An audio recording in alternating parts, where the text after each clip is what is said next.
with applicator. I'd like to pretend that it's a beanbag round. Okay, I can't pretend anymore. Okay. So the show. Let's do this, man. Ladies and gentlemen, everybody who's paying attention, and everybody who will be paying attention on YouTube, or now all 6 of you, including us, welcome to Fullscreen Freakout, Episode 1. We had a lot of blood, sweat, and tears getting to where we are today. I think my laptop will never be the same. That's right. But we made it tooth and nail here. We are here. Welcome. I apologize for everything you're going to hear within the next however long this takes, but at least enjoy the view of Muscles over there. Just remember, actually. Oh, you know what? I remember. I know what I forgot now that I did the intro. What? Everybody's name tags are missing. No, just introduce us. It's alright, but just remember, though, even though he apologized for, you know, what he said or what you hear, you chose... You chose to be here. You chose to be here. I don't know what to tell you. Okay, we are starting with you. With whom? Sorry, I keep forgetting that this has a delay on it. We are starting with D-Bag Omni. The youngest one in curls. So, tell us about yourself. Tell us how you started. Tell us your origins. My origins. It all started a long time ago in 1986. How about your video game origins? Oh, okay. Because Young I was gonna say, blood. like, August 17th, 1986. 9 months prior, my parents had sex, and I'm here. And I popped out with a Game Boy. Right. Maybe I should... I come from a family of 1 brother, 2 sisters, and 2 adopted brothers. So we all had to share 1 Nintendo, and we put it through so far of its paces. We actually went through 3 Nintendos before we upgraded to a Super Nintendo. Nice. So I guess we've been gaming since Super Mario, since then. Recently, I'm actually more of a PC gamer, playing League of Legends, StarCraft 2, Diablo 3, so on and so forth. Not so much big into console gaming now, but that's only because I don't have one. But if I had one, I'd play it. Fair enough. How about your tag there, D-Bag Omni? What's that about? You know, D-Bag and Omni, it's a play on words. Obviously, if you take it into context just by reading it, it's like the world's largest douchebag. But the organization of underground douchebags. Right, but me and my friends, we love play on words. So what we did was we decided to make a gamer clan with D-Bag, and D-Bag's actually stands for Distinguished Back Alley Gentleman. If you can kind of picture in your mind, if you will, like stepping into the wrong alley, but instead of meeting a bunch of thugs and dudes that'll just beat you up and just rob you and kill you, imagine like a gentleman, like top hat, monocle, it's broken, he's got a little bit patchwork suit on, and then he leads you back to the street safe and sound, but you just notice a lot of your jewelry is missing. That's what a D-Bag is. And Omni, since I kind of brought everyone together, all encompassing, that's Oh, so you're like the head of the D-Bags. I'm definitely the largest D-Bag. That is for sure. And here I was always thinking that Distinguished Back Alley Gentleman was an innuendo. It can be if you really want to seek out the D-Bags for that sort of thing. We do have a D-Bag pimp. Part of the squad. I like it. I like it. So yeah, our gaming plan has been going strong and out in the public eye for about 2 years now. Just a bunch of guys who like coming together, playing video games, having fun, and of course shit talking. Has to be shit. Of course. Can't do it without shit talking. Anything else in your extensive history? Extensive history? No, but we would like to definitely make out a a semi-professional entrance into the League of Legends arena, and if our own D-bag Chan would get off his ass and practice StarCraft 2, we'd actually might have a shot at. Actually doing the tournaments. Yes. Well, that'd be cool. And that's it for the D-bag squad. Okay, next up, Blue. What it do? All over your face. What it do? What it do? All right, Blue. Tell us a little bit about yourself. Tell us your video game origins. My resume, my gaming resume is not as extensive as our friend Ryan. But about the same time though, not about the late 90s. I mean the late 80s. Nintendo started off with the Mario, the first Nintendo, the one where you had to blow the tape, put the tape in the Right. had the 2 buttons on it. You know what I'm saying? Had the power pad. Was a big fan of the power pad. Oh yeah, cheated like hell on that thing too. Yeah, it was a trick I did with the power pad my uncle showed me, where you don't actually run on it, you use the palms of your hands and you beat on it like that. You know what I'm saying? Win every time. But yeah, you know, I still consider myself a you know, a commercial gamer still now. I'm not too much of a PC gamer, but I stick to the consoles. I got both Xbox and the PlayStation 3 right now. And I'm a big fan of sports games. So I'm doing the EA Sports. I'm always anticipating the new Madden or the new NBA Live that's coming out. So, you know, not too deep, but I get into it. You know, I'm real competitive. I'm always looking forward to a challenge, especially when it comes to sports games. I'm a quick learner too. So anything else y'all want to throw at me, I learn pretty quickly. Oh, right now, let me mention this too, because right now I'm playing the game and it's free. Y'all should check it out. I'm playing that DC Universe, PlayStation 3. You download that it take about 36 hours to download, but once you get it, it's free. You know, it's worth it. And I think that's a pretty cool game you should check out. Okay. Yeah, okay. Definitely. Ryan, you should definitely check that one. I heard you were doing the World of Warcraft yesterday. I think it's kind of similar, kind of. Yes. Check it out. Wow. You have it. But yeah, that's pretty much it, you know. All right. What about your name? Where does Blue come from? Is it like your gamer persona? Is that? It's kind of my everything persona. It sounds cool. I dropped the E, put a little pizzazz on it. Everybody can remember it pretty easily. But it comes from it's from a high school nickname. It just kind of stuck with me. My game tag on Xbox Live is Blue Vision. That's the blue without no E. But yeah, that's what everybody called me. So I just kind of like, you know, I accept it. I like the color blue. I wear the color blue every time you see me. I'm gonna be in blue, and that's what it is. So is it like an Eiffel 65 thing? Blue dabu dee dabu die. Kind of. Yeah, I like them guys. Yeah, I can dig. Blue guys. Yeah. Nice. All right. I'm getting that we're having a bit of mic volume problems. I just halved the volume on my mic to try to regulate it with everybody else's, but if you can turn your speakers up to hear us a little bit better, that's pretty much all I can say. All the audio levels I have here are maxed. Okay. So also let me know if there's still like a volume problem or if I put my mic too low or anything like that.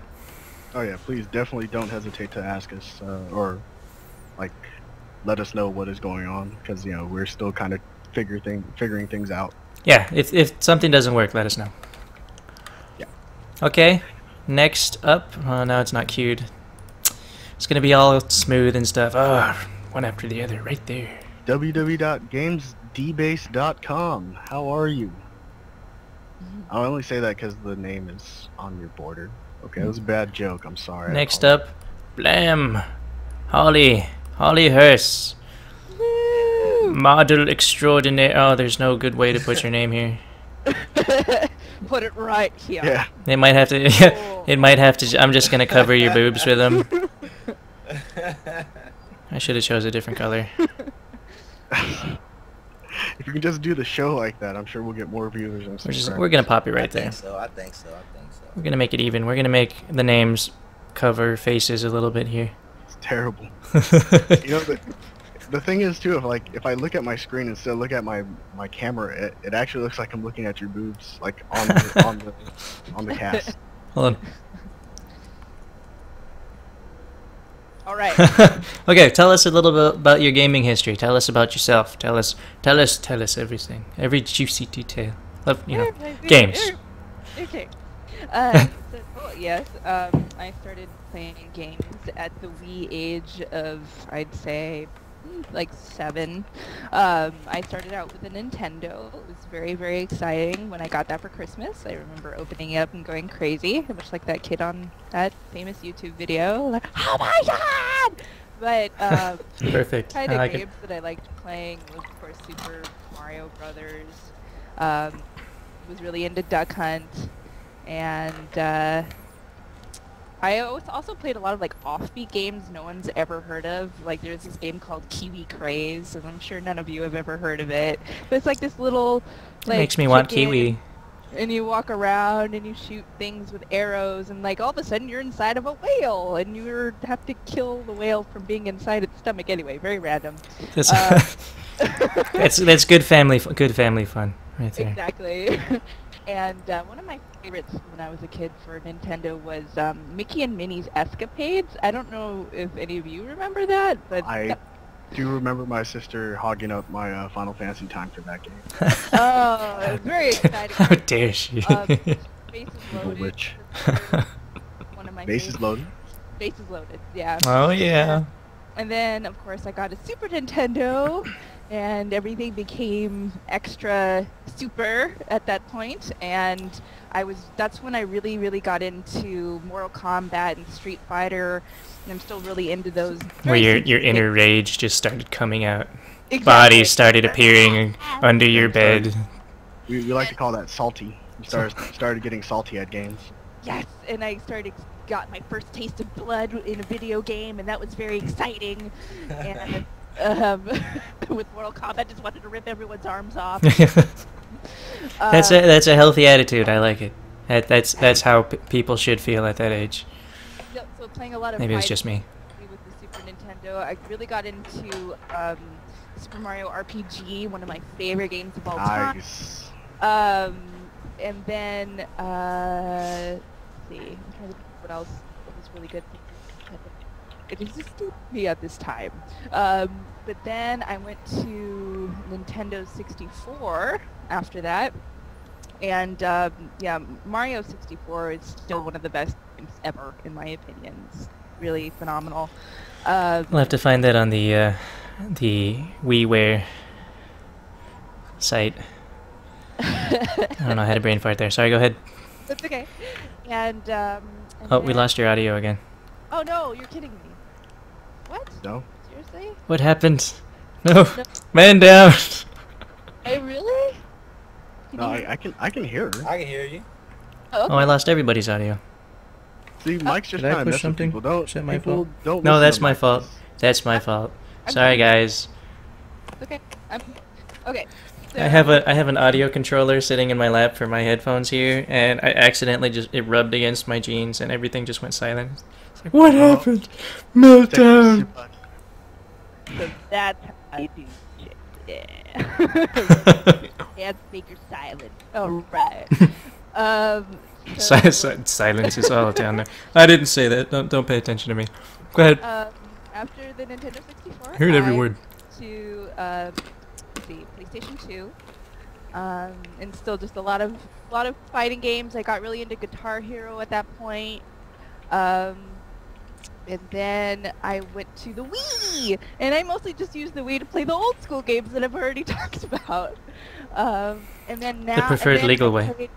And then I played World of Warcraft for 9 years. So for a good 9 years, I didn't play any console games. Man. Like, practically at all. Like, I know WoW the feeling. took up all of my time, and That's some dedication. yeah. And first I was a very PvE person, like only PvE, just that's the way it is. But then like after like 6 years of doing PvE, like, okay, maybe I should venture into the world of PvP to see what it's like. I was on a PvP server anyway. I was on Ner'zhul, one of the old school PvP server, so I was like, okay, let's do it, see what happens. There's And I only found out I was Zulu. very good at it. So, I guess I really do.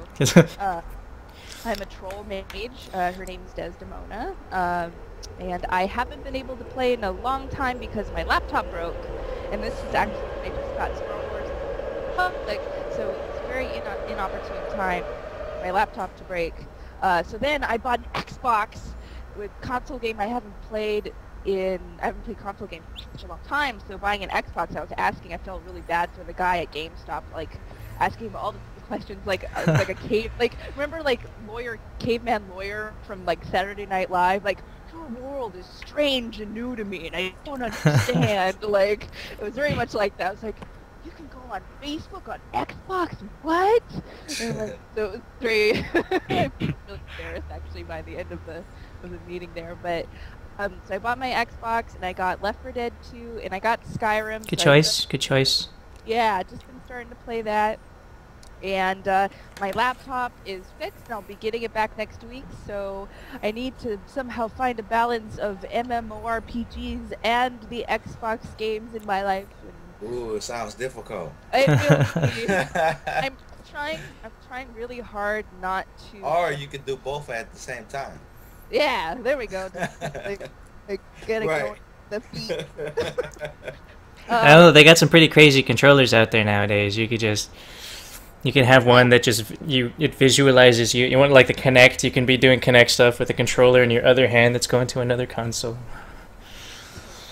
And I'm probably not right because like I'm playing Skyrim and I'm trying not to judge or compare it to World of Warcraft, but it's really, really difficult, and I'm trying to get into it. I really am, because I've heard it's so amazing and so good. I'm still like in the beginning, so I just gotta like, okay, get World of Warcraft out of my mind just for a little bit, just to be able to play the game, but we'll see what happens.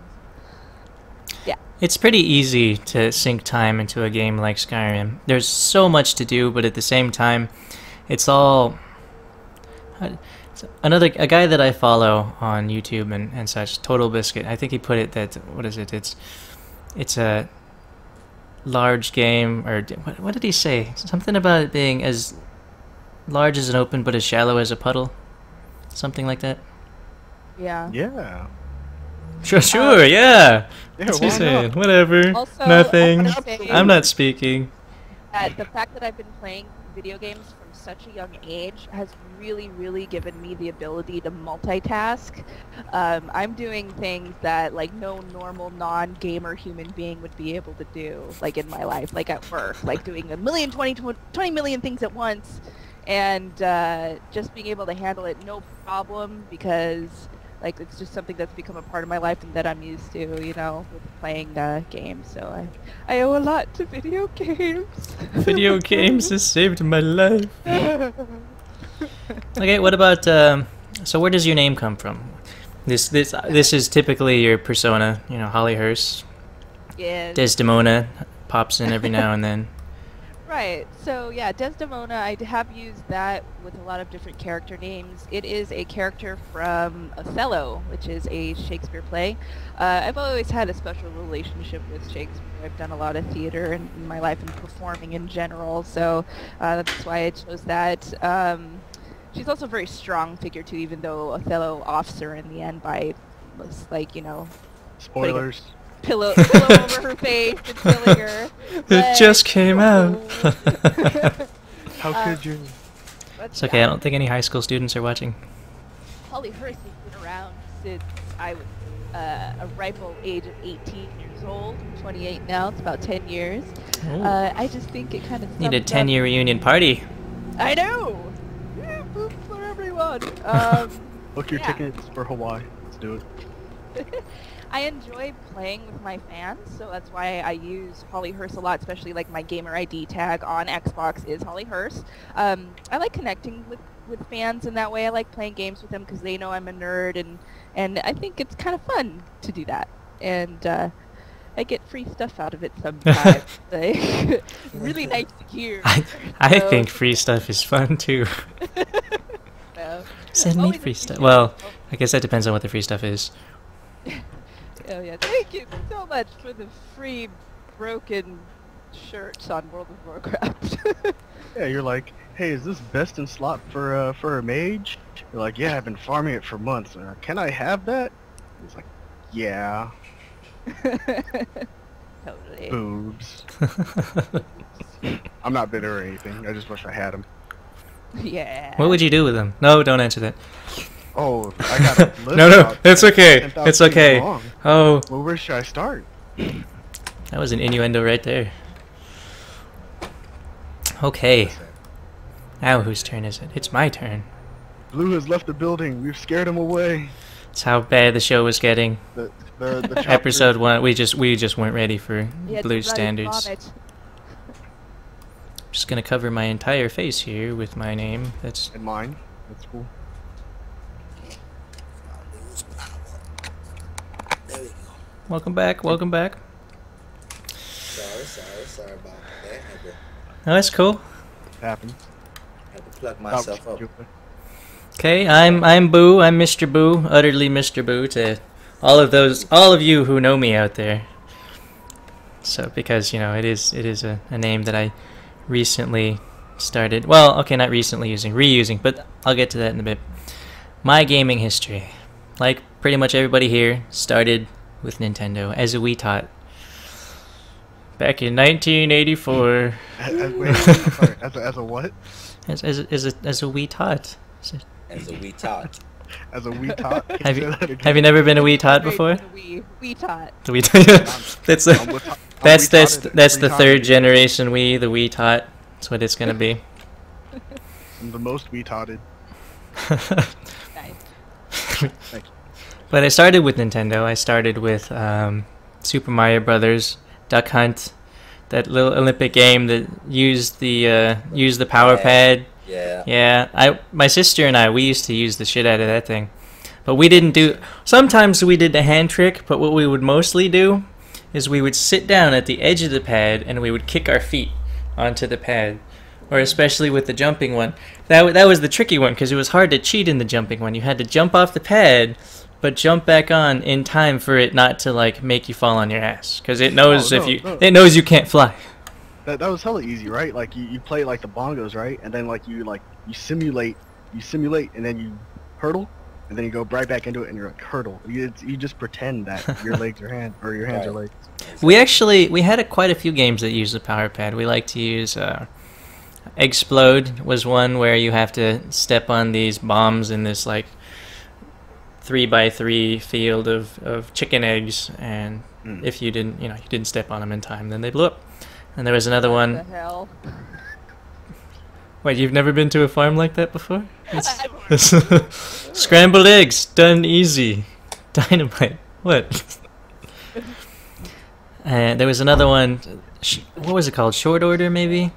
Where basically you have to step on these ingredients a bunch of times to match the same type of burger that the computer makes. So my sister and I would cheat with that one too by keep restarting the game until we get just like a lettuce and a lettuce without the patty, and then we would play off each other because it was a memory game. You have to match what the other person does and then put a different ingredient on top of that for them to remember, so you have to go through the same system again and again.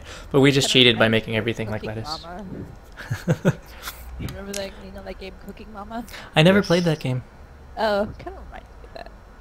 But Nintendo was definitely a huge part of my gaming past. We had a whole bunch of games I've had a whole bunch of games for a lot of systems, but that's because I am spoiled. But Castlevania, Karnov, Life Force, we'll probably talk a little bit about that later, but after that, Game Boy, like I played Metroid 2 before I even saw Metroid 1. That was interesting. Fun game though. I never ended up getting the Genesis. My cousins and I kind of had this like arms race. Shame. No, F Sega. Genesis, I never bothered with that either. Fight! It's No. see here, and we reached our first tangent. The good old debate, Nintendo versus Sega. Look, I had both. I mean, you can have both. Sonic and Mario, they can share the TV. That was up to your parents if you could have both or not. I couldn't have both. My cousins had Genesis, I had Super Nintendo, and we were jealous of each other's shit. Yeah. I didn't have Golden Axe 2. I loved that game. Streets of Rage, that wasn't on Super Nintendo. It's kind of like the San Francisco 49ers versus the Dallas Cowboys, right? Like, you're always like, F those guys, but like when it comes down to it, you're like, I'm glad I had you as a rival. You need a good rival, or else the game isn't gonna be that good. But we know who won at the end, right? Nintendo. Yeah. Hey, Genesis is still in, or Sega is still in there. They just don't make systems anymore. That's why they're not in. They still make the games, and that's what's important to me. The system, you can make. They're already making crazy systems. You just need to be able to make the game that can go with it. Something that's still fun to play. So. It sucks.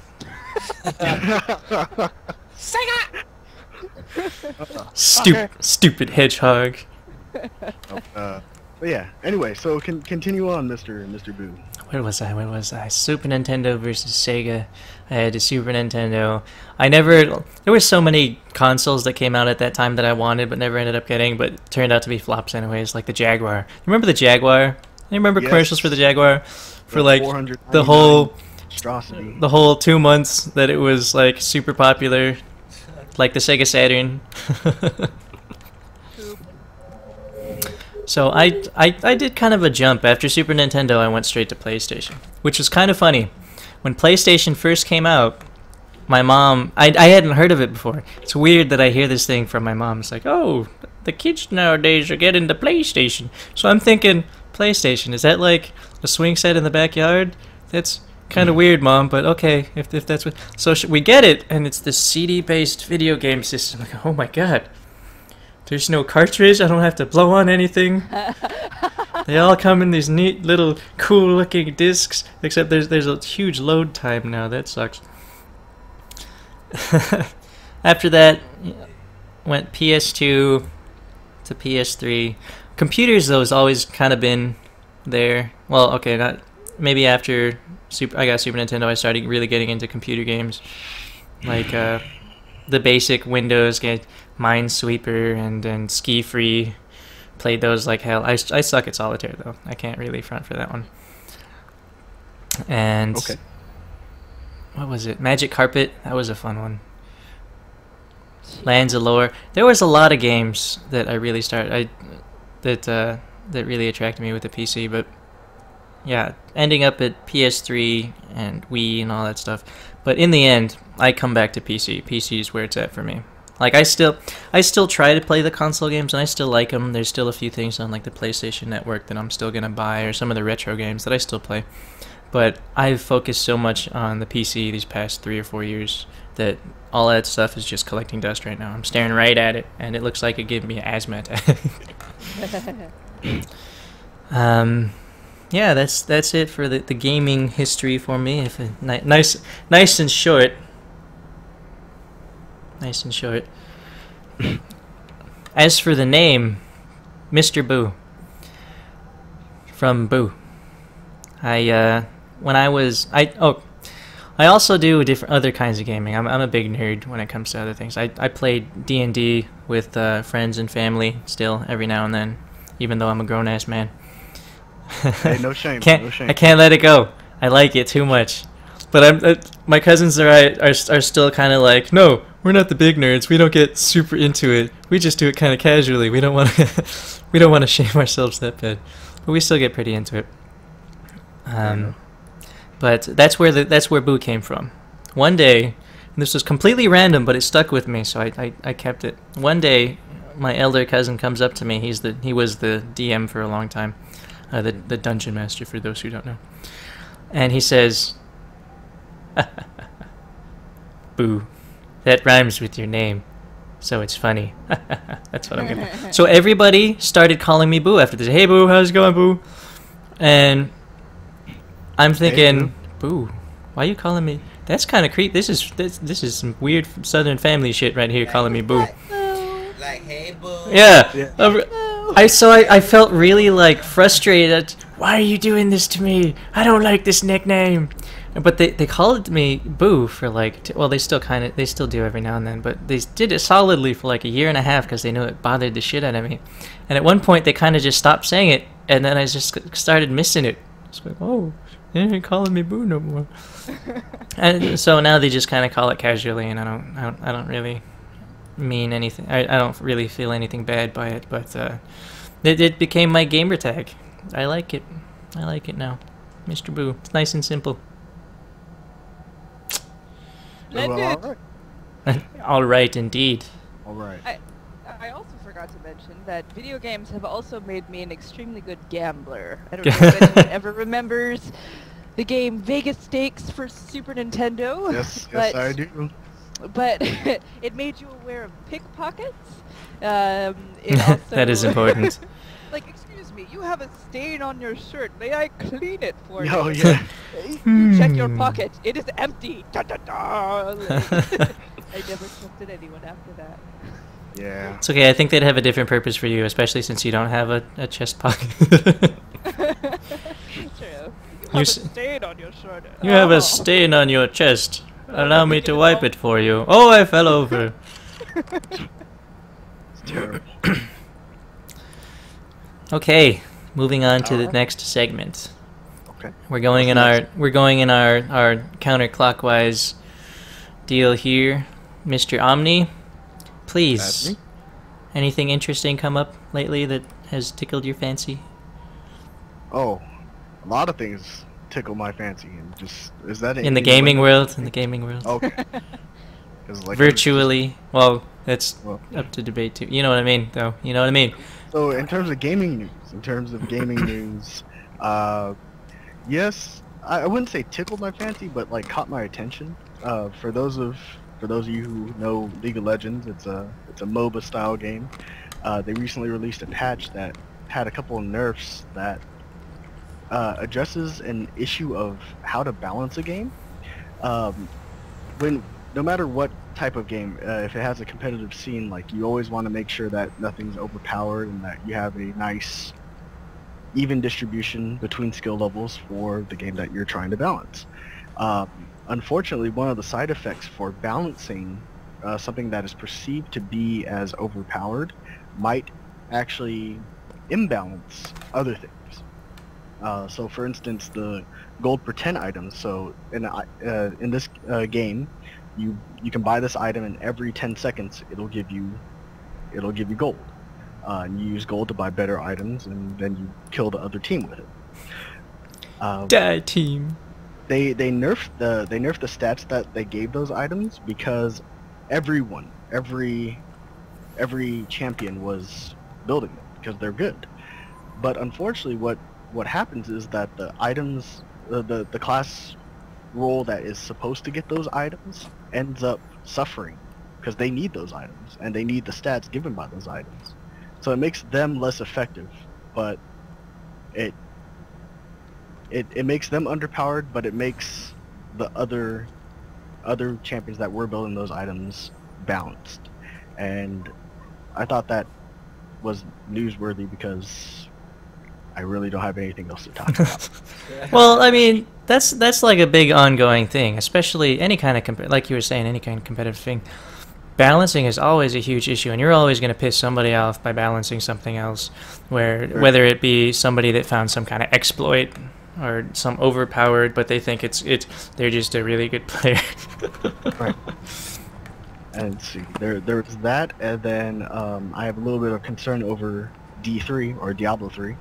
A lot of people have stopped playing it because it's become stagnant. There's no real goal to it. Like, you kind of just go through it and then you're like, yay, beat the game. But then it's supposed to have replay value. And so what they're trying to do is introduce revamped items and crafting systems so that people would be interested in being able to progress to the highest difficulties. There's like this huge wall that you either need a good amount of money or you need an ungodly amount of time. Not a lot of people have either. To break through to beating the game at its highest difficulty, which is Inferno. Yeah, I know. I still haven't gotten past the first act of Inferno. Granted, I'm using a super underpowered monk right now. Right.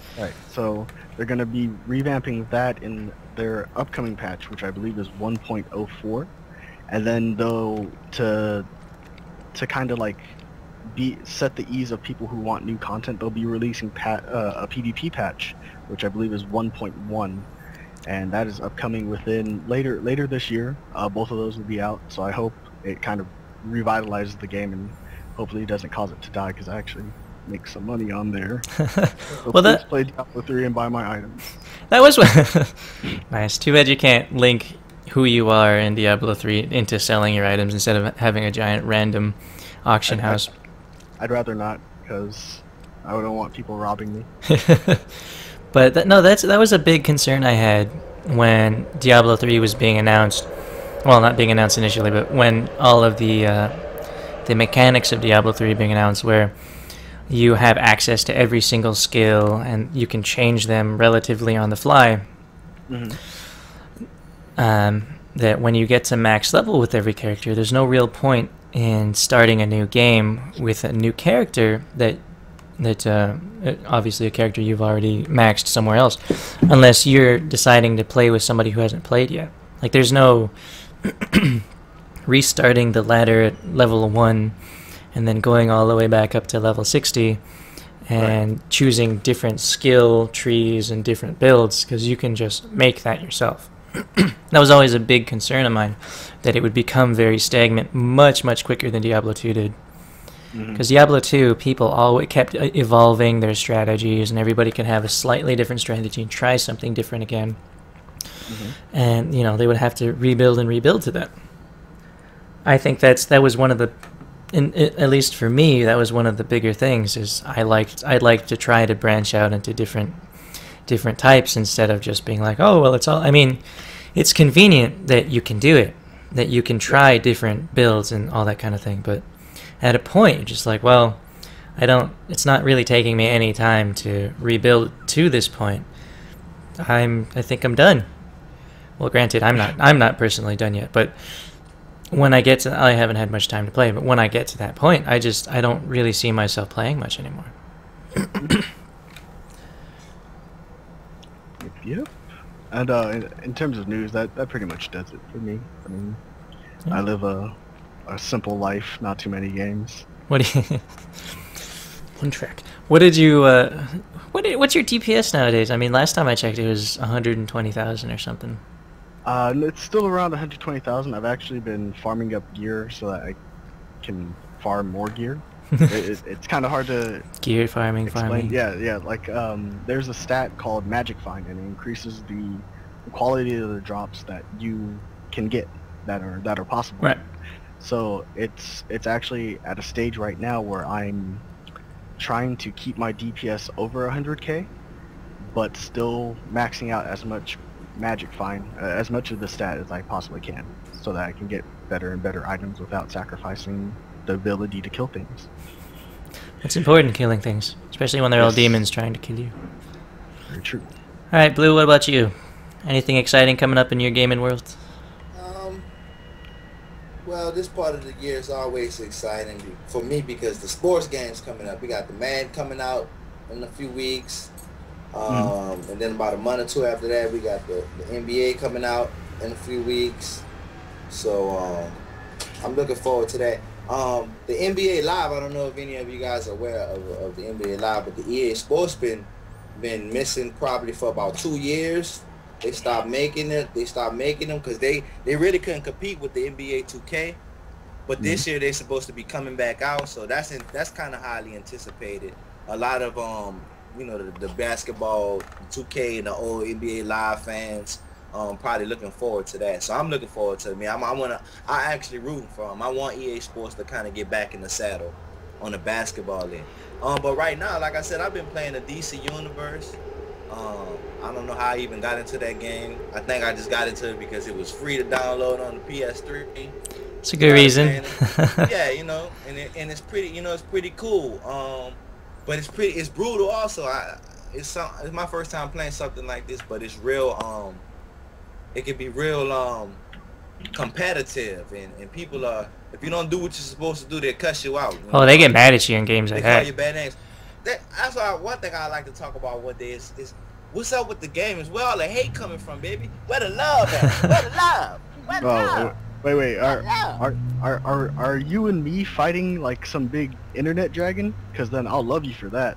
But if we're playing against each other, there's no. No, love no, in this my- is all team hate. Same team Yeah, hate. This is competitive play. Oh, and I completely understand what you're talking about. It's total hate, you know.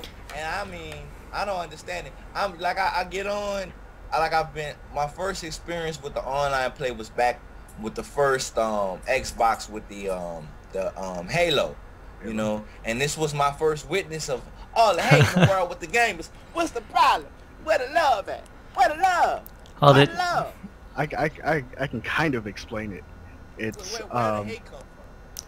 it's because everyone expects people who are on their team or in games in general to play at a level that they themselves play at. And if you think you play at a high level, you want your team to play at a high level, right? The truth of the matter is there's always going to be someone better than you, Right. and a lot of your teammates are not going to be as good or as good as you are, Right. or better than you.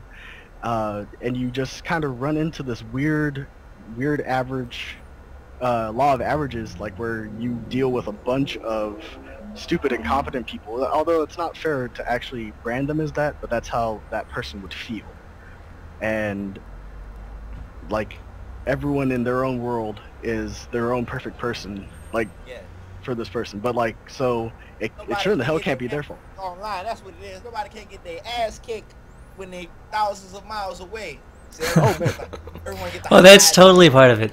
The anonymity of them not being able to see your face when you're saying, "You suck ass, get off my team." Mother, But- lover, and son of a such and so and so. I mean, this Very accurate. that's Heartbreak. that should be what censoring and filtering should become. Just like adding a whole bunch of different, instead of the stupid asterisk and all the other stuff, just add a whole bunch of random words. You son of a biscuit mother truck. Oh, I don't know what I'm even saying, but something like that. That'd be awesome. But no, that's like a huge epidemic in the gaming world nowadays. You know, because you got your mature gamers like myself and you guys.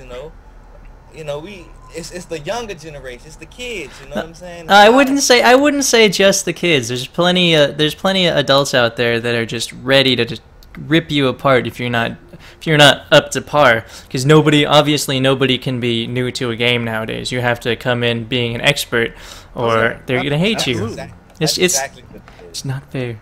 That's really It- how World of Warcraft has been for quite a while now. That's I mean, so. oh my god, you get in there, and even when I still get called a noob, and I've been playing for 9 years. It's like, But- what the but- fuck? See, actually, that game is a perfect example. All right. Well, people who've played WoW will get this. All right. Don't stand in fire. Yeah. Why should I not stand in this fire? Because it kills you. It's over years. World of Warcraft has been going on for the better part of a decade. If you still die to fire, motherfucker, you are messing up somewhere. But that It's in your mind to not die in fire. But It hap- another thing is though that like we're losing. I feel that we're losing sight of why we play the game in the first place. It's not fun anymore Right, if you're getting so exactly. frustrated over somebody else, and it's intimidating for that other person. Like for example, I love Battlefield 3. Okay. I love going in there. I play it on PC, and I have to go through Origin, but for me, it's not a huge deal. I mean, it's a little frustrating that there's so many different kind of systems like that now, but I understand it. But Okay. I love playing it, but I absolutely suck at it.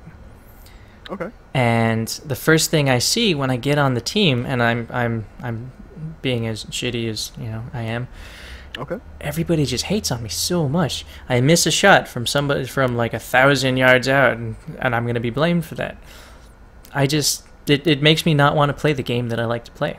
Right. And that is an unfortunate side effect of that, right? And But- these are games that you have to play with people. Like you Yeah. can't play them alone. right. And it's awful. It's awful that it's that way. I'm just asking, where's the love? Where's the love? The Where the love at, comes. gaming world? Where is that, baby? Come Well, on, the And love- Can't we all just get along, huh? was gonna say the love comes from when we slay that internet dragon and a bunch of purple loot drops. But like that's the thing though, like it goes both ways. People get burnt out dealing with people who are not up to the level, to the point where no matter what, that's it for them. You're new, you suck. Like, oh, that's your friend, he's new, he sucks. Let me give a shout out to everybody those gamers that does the opposite of that and sit and explain the game or the level. You know what I'm saying? Those guys that have the experience, that sit down and explain to you what to do. That's all you have to do, you know? So shout out to those guys out there, man. Thank you. Yeah, Drew, I remember straight up getting like kicked out of parties on World of Warcraft, and like everything's fine, no one's dying, everything's getting killed at a good rate, it's not going slow, like everything's fine, and then I'll get booted because you're like, I don't like your rotation, or you're not doing enough DPS. It's like, excuse me, like no one's dying, like everything's cool, we're going through this just fine, and we're almost done, and they fucking like boot me from the party. Like they'll pick any kind of reason, any little thing they don't like. I don't like the color of the, you know, the gear you have on. I'm fucking booting you, you fucking noob. Like I just yeah, I've taken like short breaks from World of Warcraft because of that sometimes. I've even like moved servers sometimes because I find that some servers are worse than others. And a lot of times I play Horde, so a lot of times you get a lot of these alliance assholes coming over to Horde and just like totally ruining the fucking game. And yeah, just have some fun, please. And then it's not like you're not gonna get another chance to play again. No fun allowed. Another thing too is in regards to these kids whose parents, like, you know, like, oh honey, I'll buy you like the best computer in the world and we'll get the fastest internet you can possibly get, and like these kids who do nothing all day but like sit in their mom's basements and you know, have all these resources to be able to, like, you know, the fastest internet. So if you're playing them in arena, you're gonna have a lag time that they don't have. So they're gonna kick your ass no matter what. And I wish there was some sort of system that could just even everyone out, like even everyone's, you know, like internet time out. Kind of like a worldwide VSync. Yeah. Everybody says the exact same. Like, you know, yeah, if they're able to move faster than you are because they have like a T3 and you only have like, you know, Comcast, like they're always gonna win no matter what, and then you're always gonna like, oh, you're fucking noob, like, oh, I'm sorry, my mom doesn't pay like tip for whatever I fucking want. I don't have to work all day. You get to stay at home and do whatever you want, like, you know. I wish I could say that that type of person that's such a bane to the multiplayer world, that they're gonna get it in the end and they're gonna be losers that don't have anything to do. But I'm not going to be able to see them when it comes to that point, so I can't feel happy that that's going to happen to them because I'm never going to see it. I just want to have fun. Where's the fun? And I guess that's where it evens out with the console games. What a love, what a love, what a love. For me, because like the console games, like, okay, it's cool, like everyone's on the same playing field, like it comes down to skill with console games, but then with the MMORPGs, there's other factors involved, your internet speed and whether you can hack or not, and you know which add-ons you have and like things like that. So I think it's where it evens it out for me. And how much you have your game modded the shit out of. Exactly. Yeah. Well, that was refreshing. I'm glad we got that out there, though. I wanted to mention that because I was getting cussed out this morning because my DPS and all that other good stuff, you know. So it's not fair. It's not right, man. Can't we all just get along? I'm gonna play the bad guy here. Just get better, noob. Okay, there is that too. But at the same time, even if it's a game that you really like, if you really love WoW, if you really love Battlefield 3, at the same time, you can't really get better if you're one of those people that only has like a few minutes, well, maybe not a few minutes, like 10 minutes, half an hour a week to play. If you just have like one moment in the week that you can dedicate yourself to this, there's not really much growth that you can do. Right. Well, yeah, like I said, it goes back to what I was saying. Like, people expect other people to play at the same level that they themselves think. Okay, no, that's it. That's it. What it really is. People expect other people to not have lives either. We got jobs and bills, and we gotta go out and do stuff. We can't stay home all day with moms and just play games all day. That's what it is. But like, see, the thing is too. Like, I come from both sides of that spectrum. Like, I used to be the guy who, like, hey, please don't mess up, and if you mess up or if you have any questions, just ask me. I have no problem explaining the fight to you. It doesn't make you a worse player for not knowing, but if you don't know and you mess up, then you're gonna get a little frustrated. Not as frustrated as if you did know and you just wanted to mess up for the shits and giggles of it. That would probably piss me off, I gotta say. Yeah, like, I agree. And then also, like, I became also one of the more bitter guys. Like, I didn't want scrubs to keep coming in, and I would label those people as, you know, scrubby people without giving them the benefit of the doubt of either not knowing or not asking for help. Right. But it always depends on the type of person that you are. Like, there's too many different people in the world, and individually speaking, to find someone that has no problem teaching you the game without being bitter about teaching people the game is really rare. Yep. It's true, personality does come into play when you're dealing with other people. You can't, at the same time, while you shouldn't have to expect people to be on the same par as you, whether that's better or worse. You can't expect everybody to understand that as well. Suddenly, It's frustrating, but it's true. To an asshole when they fucking boot their computer and log on to World of Warcraft, like, you know, hey Joe, how you doing? I'm a fucking noob, like, you know, like logging on, you know, like it's just instant. We should have a more personal way of doing this, so that every person who plays an online game, they have to, it's all video chat. In the upper corner, you can see whoever's talking to you, and if their voice goes over a certain volume, and you have a heart rate monitor. If their heart rate goes up too much, their address appears on the top of the screen, and you can go over and kick the shit out of them. Like that. The way that I get talked to sometimes on World of Warcraft, I wish they could see what I look like. Like, hi, do you want to see who you've been talking to for the past 15 minutes, calling them a fucking asshole and a stupid fucking cunt? Well, let me show you who you've been saying it to the whole time. Hey, how do you like that? Because, yeah, I'll play the bad guy here again, because if that happened, I'd be like, I knew I it. ain't one of them people. I'm kidding. It was you. It was you all along. It was you. I knew it. I would actually hope that my picture came up every time. Well, at the same time, yeah, Trying sometimes again. I just want them to see my face when I'm angry at them. You know, sometimes I will send a link to like a Facebook picture or something like, I just want you to know who you've been yelling at for the past 30 minutes, and I always get, that's fucking fake, you fucking noob, that's not you. I'm You're like, 12 "Fuck, I years can't old." win." No girls on the internet thought you knew. Thought you That's got it. right. Girls don't play Girls don't that. play games. No. Clearly, you're a program that I'm running to make it look like there's a real person in that box, but I'm just a genius. That's why her real? her audio didn't work. You messed up the programming. It's true. I couldn't get her voice box working properly.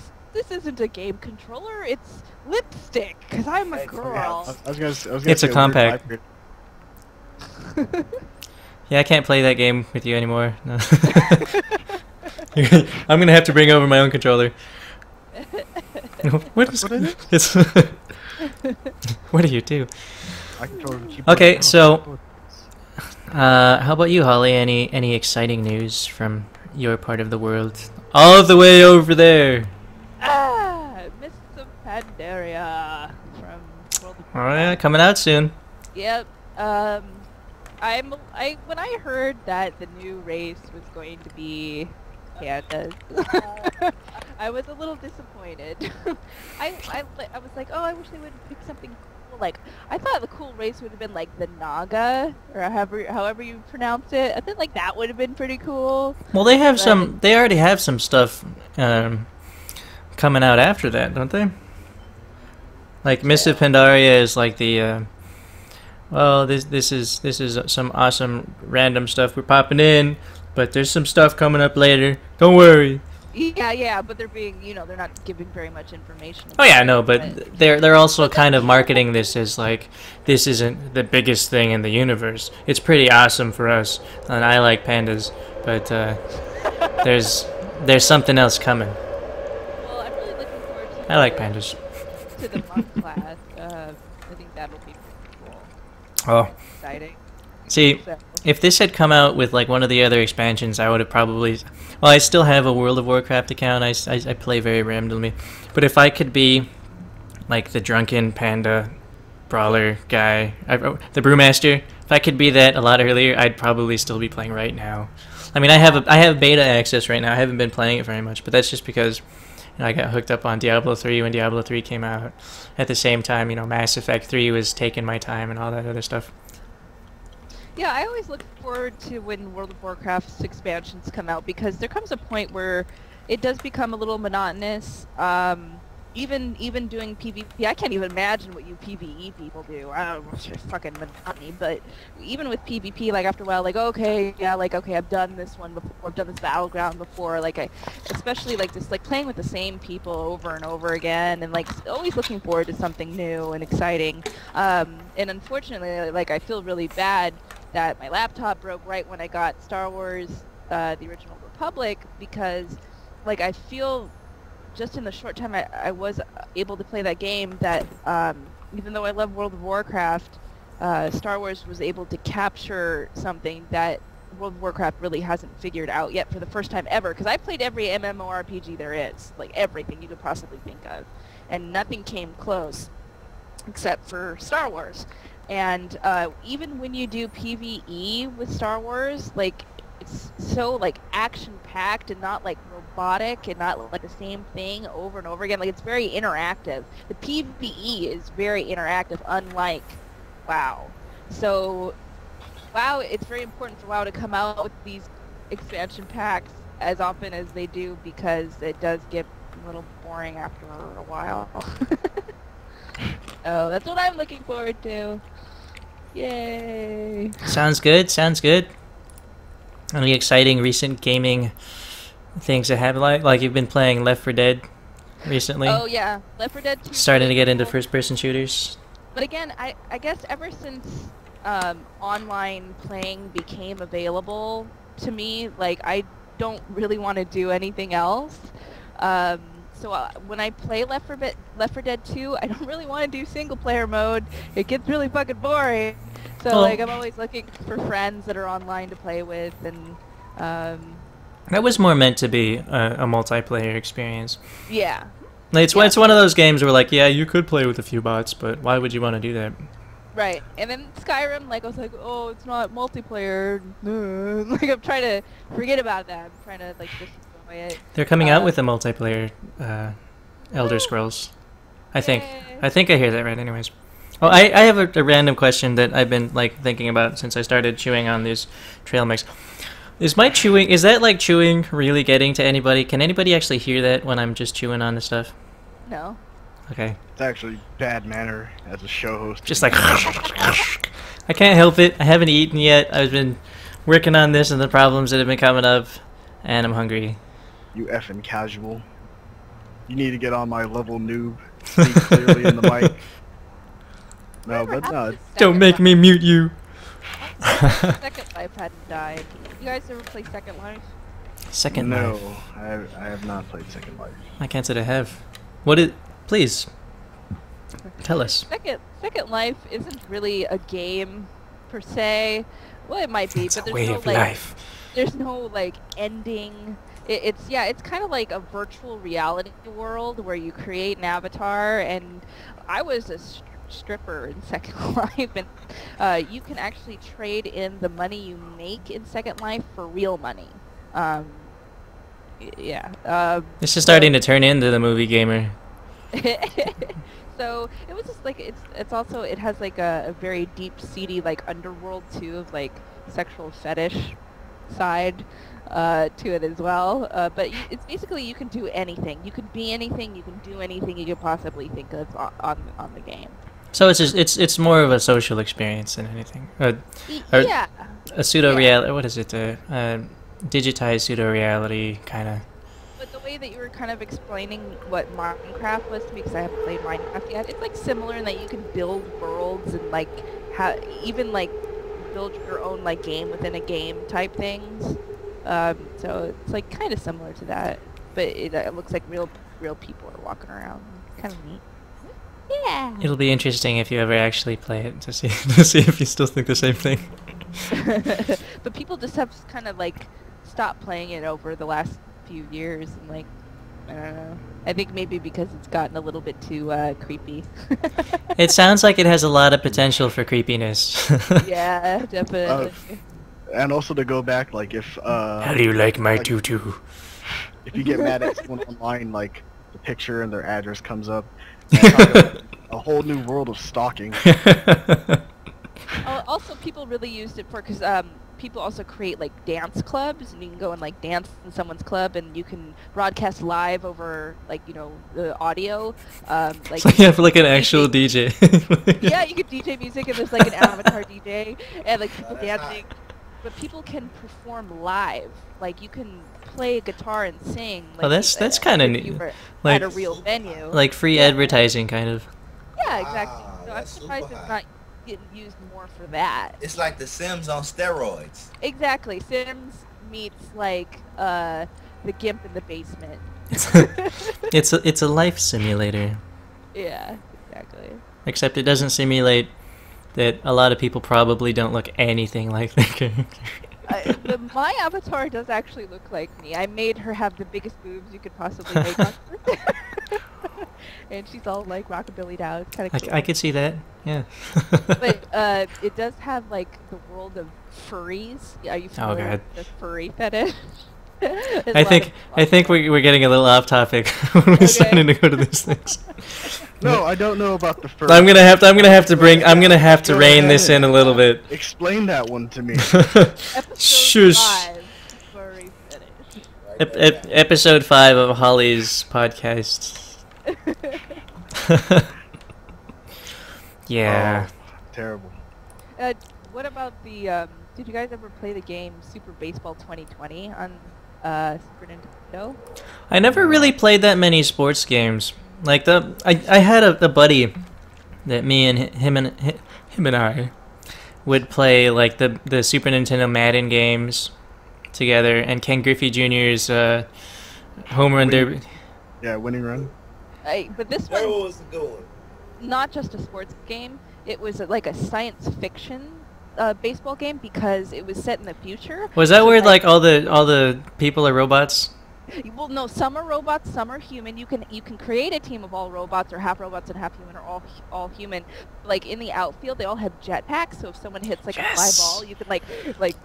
I want a fly up and catch jetpack. it. Play baseball with it. Super cool. When I was a little kid, me and my brother would laugh our asses off because the robots can eventually break. You have to replace them. So like the robots, Makes sense. they were close to breaking because they'd start smoking. So, but we wouldn't change them out. We would just let them smoke. So it would be up at the plate, like all like electricity going, and they're all like, freaking out, and, like trying to throw a ball, and all of a sudden you'd hear this loud pop, and like the robot would turn brown, and it would be all broken. Prone to Parkinson's. Yeah, that's not a. It's not a You know good what? Some software. of those games, some of those old like Nintendo and Sega games were like the funnest games to ever play, and in my opinion, I think they were a lot like ahead of their time. Yeah. I wish a lot of those games can come back. You know what I'm saying? Like I miss a lot of those old school games like that. I don't know, they just seem to be a little bit more creative, or maybe that window to do more was bigger. I don't know what it was, but. Well, at the same time, it was very new. Like there wasn't a lot out there that could do that kind of thing. I mean, we're coming from Tecmo Bowl from Nintendo, where all your guys move in the same exact way, or Blades is still. We'll get to that later. But it was everything. All the games that came out back then were very new. I mean, they were just starting to break out, and what could you actually do with the kind of software, the kind of hardware that they're developing. So that definitely, I imagine, played a part in it. And we also have that kind of like hazy memory where if we went back and tried to play that again, sure, a lot of them would still be fun, but would any of them really like grip you to be playing as much as you did back then? I think it would be more of like a nostalgia thing. Like, I love playing this game because it reminds me of all the things that were happening in my life back then, but like, I think let's say you had never played that game and you just decided to play it right then, like, it wouldn't really do anything for you. I tried to stick with the times, you know? Well, Yeah. Well, that depends. But what I'm saying is more or less like the games, I don't know, like if they could take some kind of way the games that they made back then and make them now to format the games today, I don't think that they do that. Like, I just felt like you got more for your buck back in those days than you do now. A lot of the games too now has a lot to do with online. A lot of people don't play online, you know. So Well, you only getting like $10 worth of the game. You beat the game in like 2 hours, and then if you don't have online, if your mom not paying for you to get the internet service, then you know you shit out of luck. to be fair, there have been a lot of reboots of really old games lately in the past few years. I mean, I don't know if any of you ever played any kind of PC games back before like Windows 95, but there was one that my cousins got me hooked on called Death Track. I would wake up early in the morning just to play a little bit of it. I sucked at that game too. It was a racing game where you can soup up your car and put weapons on it and destroy. You can either destroy everybody or win the race, and that would win you that particular spot. And the first thing that you would want to do is sell all the shit that's on your car now, so you could buy the best of one thing, like the best attacking laser, the best engine, and just own everybody until the money caught up with everybody else. But they semi-recently rebooted that. Or, I don't know if you call it... I guess it's more of a remake since there's not really a story to reboot. But that was on PlayStation Network. I definitely downloaded it and started playing it. But it was not the same feeling at all that I got when I played it the first time. I mean, there's just been so many new things that it can't keep up with. I mean, the graphics are nice. All that's kind of updated. But it's just not the same. Well, sure. Gotta keep moving forward. But if you're talking in terms of gameplay versus visual graphics, obviously technology will always progress to higher and higher levels. But I'm talking about the gameplay is the same. Okay. It's just what is it? Modern. And it's not. I mean, this is going to be a topic for debate after our break in a bit. Sure.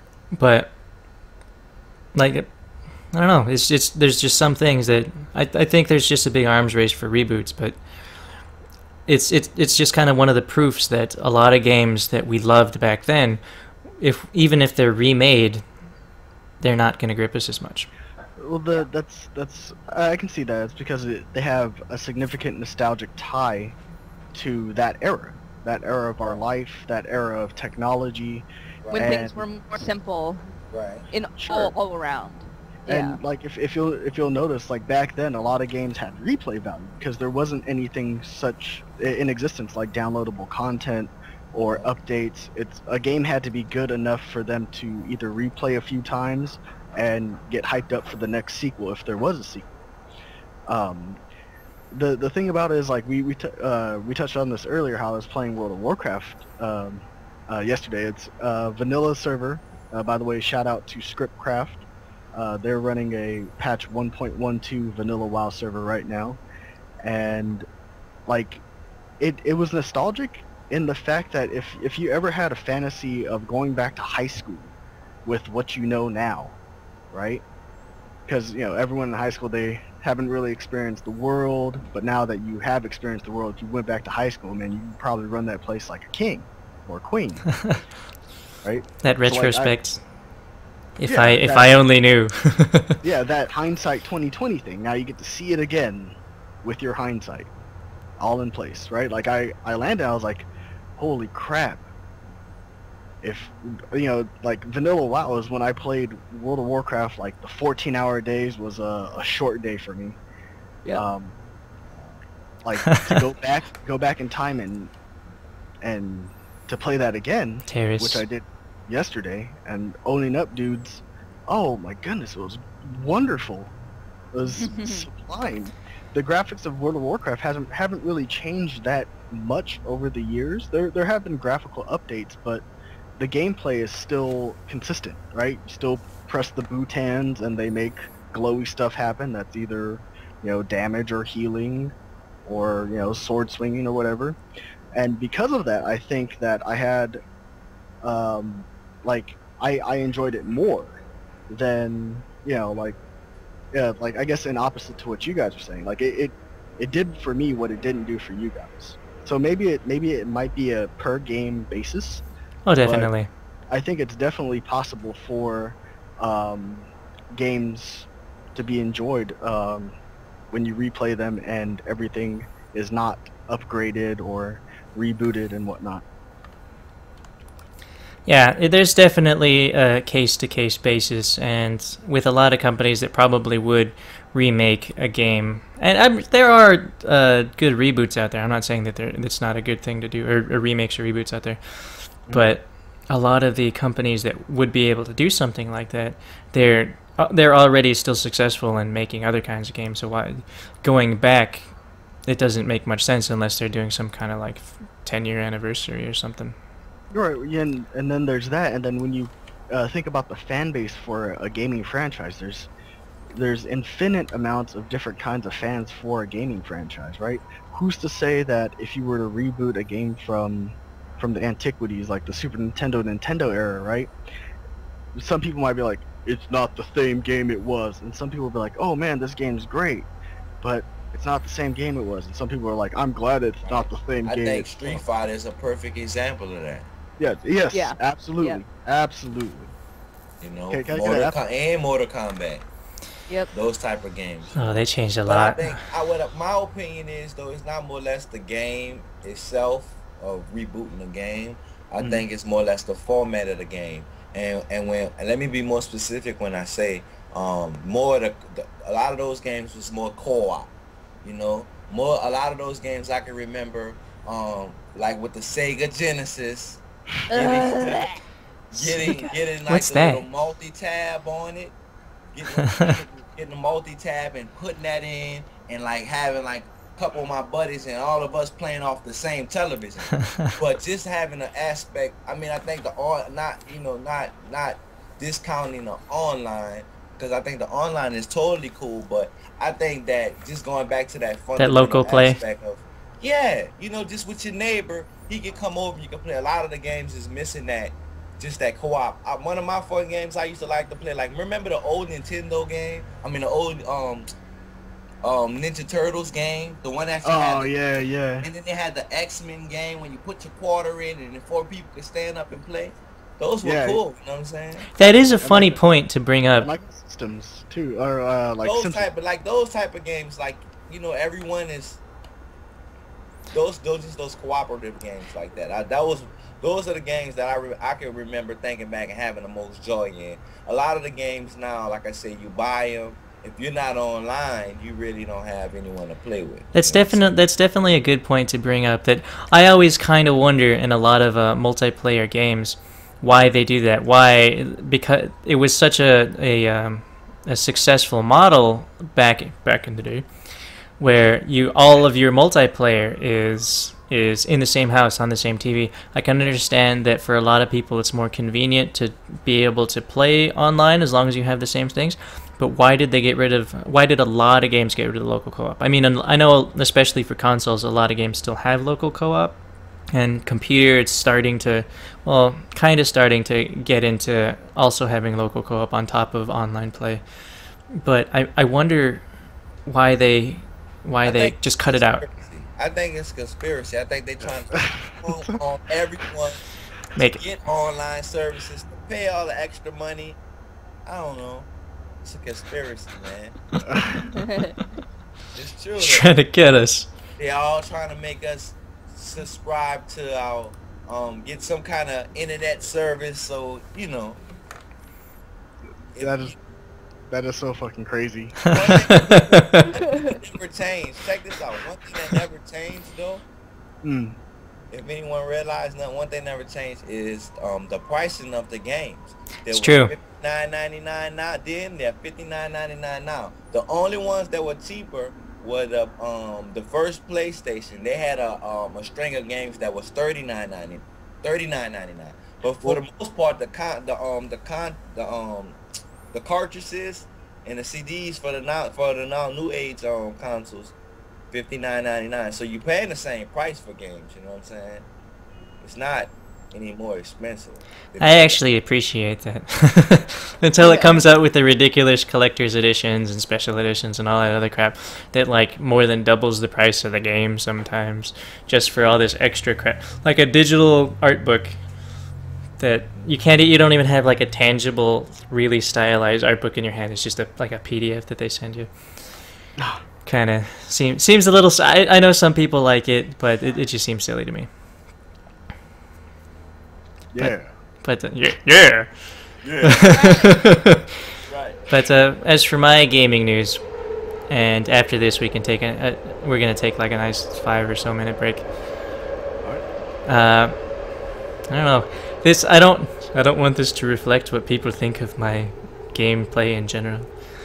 But there's actually quite a few things that I'm pretty excited about.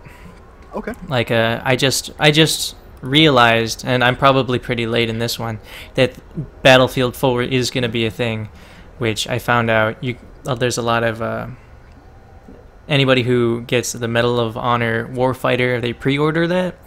I think they were talking about something about having a Battlefield 4 beta test in there. Not a test, but where you get losing my English. I should have thought this through more. Where you get priority in being a BF4 beta tester, which I thought was really cool. Like Battlefield 3 for me was actually, it seems so very advanced as far as first-person shooters come. I can't fathom what Battlefield 4 is going to become, unless it becomes kind of like a Call of Duty thing where they're just pumping one out each year, which is going to make me kind of sad if that's the case. I'll probably still buy it though. That's an interesting point you make there, but like I'm going to take it off to a slight tangent, right? Right. Slight tangent, slight 20-minute tangent. But when you say they churn them out like once a year, like a Call of Duty, right? I think that works, but for certain types of games. Like for instance, like the sports games, your roster from year to year. If you want to play with the updated roster and have the most up-to-date team rosters, then you actually kind of have to churn one out once a year. But for things that take a little bit more development in terms of like if there's a story, because there's no like NBA RPG, right? There's LeBron's rise to the king, right? There's nothing like that, right? LeBron's now. I don't know if I could play that game. And now he's on the Heat. So it's. What did he have for lunch? It works for certain types of games. That was the tangent I wanted to go on. I agree with you. I mean, I think there's obviously it's working for them that they're able to do it. They're able to keep pumping out these games, and people are going to still buy them. I mean, there's that aspect, but at the same time, it makes it feel like a cheaper game. Like between Battlefield 2 and Battlefield 3 was a pretty big gap, and it made it seem like it's going to be so much better of a game, even though there were so many bugs at the beginning, and there's still balancing issues and bugs and stuff. It's still like way ahead of Battlefield 2 as far as a lot of aspects, as the graphics and some of the gameplay goes. I haven't played Bad Company, so I'm not quite sure about that, even though I feel like a heathen for not doing that. I know there's a lot of people that prefer that over Battlefield 3, but it just made it feel so much better of a game. Like when all these extra Call of Duty started coming out, I stopped buying them because they just keep pumping out. I don't feel like keeping up with them. I'm not really interested in the multiplayer aspect of Call of Duty. I think it's a little crazy for me. I like Battlefield 3, where you can live for 2 seconds longer. So I usually buy that for the story. But if it keeps getting pumped out, I feel like I can't keep up with it. But another thing that's coming up in my world, interesting enough, most of the things I'm kind of excited about, and I'm sharing with you all today, are all first-person shooters. Well, not all first-person shooters, but most of them are first-person shooters. Like Borderlands 2, there's got to be somebody among you three that likes Borderlands. Does anybody play Borderlands at all? Nope. I'm alone in this. I'm alone in this. Anyways, Borderlands 2. I knew it's been coming out for a while, but I didn't. There was a big question in my mind as to whether or not there'd be a Steam pre-order, since it's already pre-order for every other venue that they're going to be selling from. But you know, Steam usually has like last-minute pre-orders, anyways, so I understand that. But the fact that it is going to be on Steam is exciting to me. It's another thing. And then another one is Daisy. Not quite, Oh my God, not quite yes. news. It's not quite news, but it is something I am excited about. I just, on the Steam Summer Sale, which I'm also kind of excited about. Not quite as fun as last year. I definitely didn't buy as many games, but that's probably because I wasn't pumped to get all of those achievements like I was this time, because there wasn't like an achievement goal to get this time. But I definitely got Combined Operations to play the Daisy mod. I think it's still currently in pre-alpha, but it still looks a hell of a lot of fun. Oh yeah. I actually want to get into that too. Well, yeah, I bought it the other day. I haven't installed it and tried to play it yet.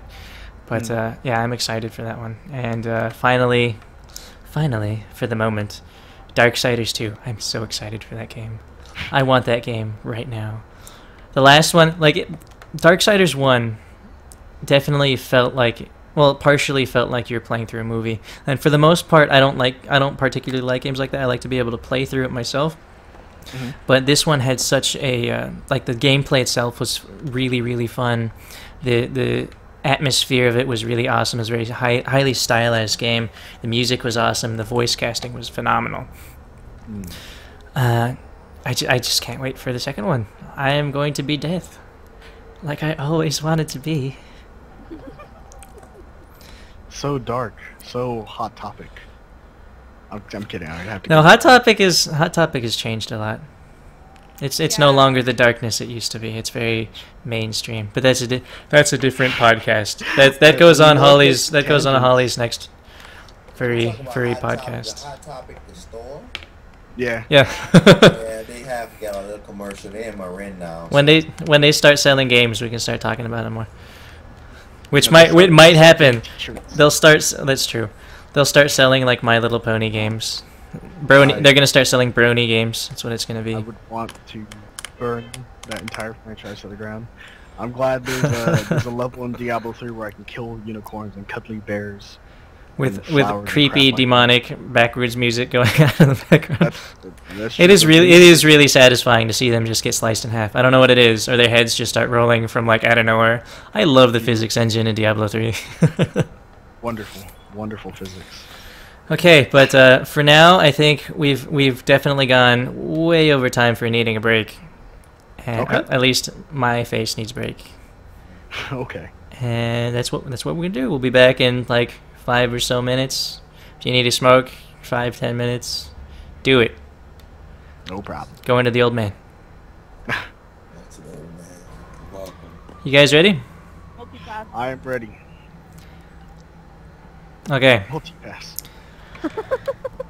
Ladies and gentlemen, welcome back to Fullscreen Freakout. There's been a lot of freaking out today, and it has nothing to do with Fullscreen. It actually has to do with all of our shitty technical problems. But that's neither here nor there. Welcome back. I'm probably gonna... Non-existent.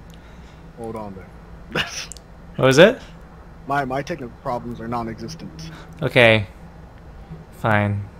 Perfect. One person on this podcast is obviously perfect. Yeah. The veteran of podcasts here. Okay, well, anyways, welcome back. Let's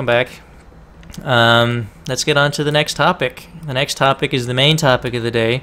And today's topic, which I was going to make a big banner to put across the stream, and I totally forgot to do that. I'll do that next time. Retro. Our topic is officially retro. Like how retro are we talking? Like, are we talking like... Well, okay, retro for us. Retro for 80s babies. That retro. I mean, we could talk about Pong, and we could talk about... I just think we would need a clarification because, you know... Okay, well, I'm going to say that anything that started before PlayStation 2, I'm going to consider retro. Before PlayStation 2 and Xbox is all fair game. Basically, almost consoles, not CDs. No, PlayStation had... the cartridge. Sega CD, PlayStation, Sega Saturn, Dreamcast, they all had CDs. But they're still relatively retro. PlayStation and all those kind of things were pretty groundbreaking when they started doing major 3D I don't want to say productions because it's not a movie, but major 3D games and all that kind of stuff. You look very inspired, Blue.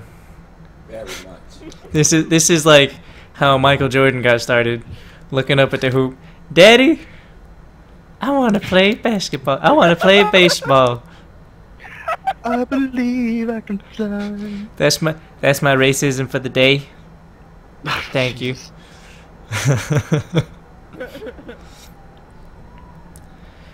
But yeah, anything that when you think retro, when you think what kind of games did you like to play? Oh, this kind of goes along with gaming history. That's why I wanted it to be in this episode, is because we already kind of partially covered it, but now we can go more in depth about it. So like then versus now, fond memories, hazy fond memories of lovely import. Systems of gaming that worked then, systems of gaming that work better now. Storyline versus graphics, we were kind of getting into that as well, and how complex it is to actually play a game nowadays, where every single game has to have like a tutorial just so you know how to play it. Okay. That kind of stuff. So, open discussion. Go! Press start to continue. Press start to continue. Press start. I guess I don't know. This is weird. Like, if we're talking about retro gaming in terms of home entertainment systems, Anything. then anything. Arcades can be in there. Yeah, I was gonna say, PC. I mean, let's bring arcades it we're gonna delve into at another time, in another place. Damn. But we can still talk about it a little bit. That's fine. Okay. I don't really want to talk about it now, then, because it's gonna be a new show. We're fine. Whatever. Yeah. I didn't want to hear what you had to say about it now, anyways. No, you, Mr. Boo. It rhymes. You're gonna be a rapper now. Yeah. I need an accent to be rapping though, as an Asian American. Well, I know that when I discovered the mode on Super Mario Brothers where you could battle Luigi, I always thought that was kind of cool. Well, that was I think that was a standalone game first. It was just Mario. It wasn't. I don't think it was called Mario Brothers or something. It had something similar to that it eventually became the Super Mario Brothers game that we played. But it was originally just like Mario and Luigi going on this one stage where these spiky guys come out of nowhere and start walking around, and there's that POW in the middle, and you're just trying to screw each other over. Exactly, but that didn't that come with the Super Mario Brothers game? Like, you could choose to do that mode or the regular mode? Well, I know that there was a standalone of that. Like, I don't remember choosing that in the actual Super Mario Brothers game. Oh. I mean, it could have been. I'm fiddling with. Oh, Maybe you could do it with the arcade version. Like, you can go into the battle game. Yeah. What about Mario Kart? Mario Kart. We call that a salty cart. That was one of my favorites right there. Especially the first. I'll play that right now. Yeah. I play that in the arcade still. What was that? There was when Super Nintendo Genesis and the Cable Guy with Jim Carrey came out. There was a type of way to play online with your buddies through that went through your telephone line. Do you guys remember what that was called? A LAN? A local area network? No, jerk. No, it was like a what was it? Some add-on to Genesis and Super Nintendo where you could play your friend Mortal Kombat in Taiwan. Are you serious? I didn't even know that. Yeah, I didn't know that. Hold on, it was like around the time when they were talking about like the first Rumble Pack, where there was like this giant ass backpack that you put on. Ooh. Nope. Sorry, I don't know. Shenanigans. I'm calling shenanigans. The first shenanigans have been called. Yeah. Holy crap! One of the people in chat just mentioned Sega Channel. Holy crap, bringing it back. Because when you say that, it instantly reminds me of Do you remember the Nintendo cartoon that they had where they had to fight Mother Brain? Oh yeah. Like, Yeah, I bought that whole series. Captain N N, the Game Master. Yeah. I remember having the glove, the power glove where he had the controller. He had the controller on his belt. Yeah. And he push up and he jump super high. Well, I found out what that thing was that I was just talking about. It's called X Band. Really? You guys don't remember X Band? No. Here, I'm gonna link you to this wiki here. You guys take a look at it. X Band. Okay, and tell us about it while we're getting caught up. Well, I never actually had one myself. I always kind of wanted one, but I didn't really have that many friends to play with. But it was like you add it to your cartridge in the game, and then it plugs in, you know, just like any other game, kind of like the Game Genie, if you guys remember how that worked. And you plug it directly into your telephone line, and it acted like a dial-up modem. And you could play people. It would act like a LAN basically, where it would make the system think that there was player 2 was plugged in. So you could play with anybody as long as you had the same phone number. Wow, how did I not know that? That's crazy. Never heard of that. Y'all never... Man. I probably never heard of that because we only had one phone line growing up, and the amount of video games I would play, no phone calls would ever get through. Yeah, same here. I never had it either. We always had one phone line, but I remember the commercials for this shit. It was so exciting. Expand. Oh man. Power glove. Ooh. So some of my favorite like retro games, like I was talking before, were always like the fighting games.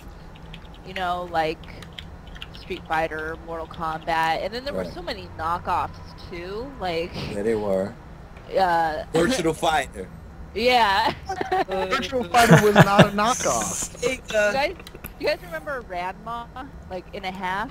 Yes. Ranma 1/2. It is based off an anime. Yeah, right. But A really like, awesome one, by the way. Yeah, that was really good. Like some knockoffs were good, some knockoffs were not so good. Clay Fighter was interesting. God, that snowman still gives me nightmares just looking at that cover. Nose in your face. Oh, it's Street Fighter definitely like won king back then for fighting games. They had so many different, like they still do the same thing. They have like this habit. They have hobbits. They have this habit of like instead of updating their game, and well, I mean they have DLC, but it's usually kind of shitty DLC. Instead of having like a DLC or an expansion to their game, they just release a new game with a different title that like adds an extra character or adds a play mode, and you have to play the next game. See, that leads into the debate between who's developing the game versus what the gamers want to see, right? It's like at the end of the day, there's still a company that they have to make money on, and finding like a silver lining between giving the gamers what they want and increasing profitability, like that lining will never be reached. There's also a lot of factors, right? You're like, well, Street Fighter 4 is like Street Fighter 2. They have all the same movesets, all the same characters, and like Ryu's still the guy with the torn up gi and the red headband. What the hell's up with that? There's a few factors that come into play when you talk about that stuff. You know, you still need a link to the games before it, right? Unfortunately, that might not directly correlate into updated characters or updated move lists and things like that, because you don't want it to get too complicated. Just because the graphics become more expanded upon doesn't mean that the gameplay and the inputs should also. Because then you get... Was it? Oh, go ahead. No, it was done. Okay. No, after you. No, after you. It's kind of going like on a tangent a little bit, but I think that it's very impressive that Street Fighter has been able to remain as popular as it has without like falling into the same category as Mortal Kombat in terms of the violence level. Like it hasn't turned that way, but it's still just as popular, maybe even more so than Mortal Kombat. It is, I believe so. Want to know what I think is pretty impressive? Is that they've been surviving so long, and their number is only 4. Like other fighting games coming up to like Tekken 8 million and Mortal Kombat 9. We're still at Street Fighter 4. we're still going off of then franchises, right? The main franchise has had 4 games, but not to say what about Capcom versus SNK, Capcom versus 2. Right. Yeah, but they don't consider like what was it?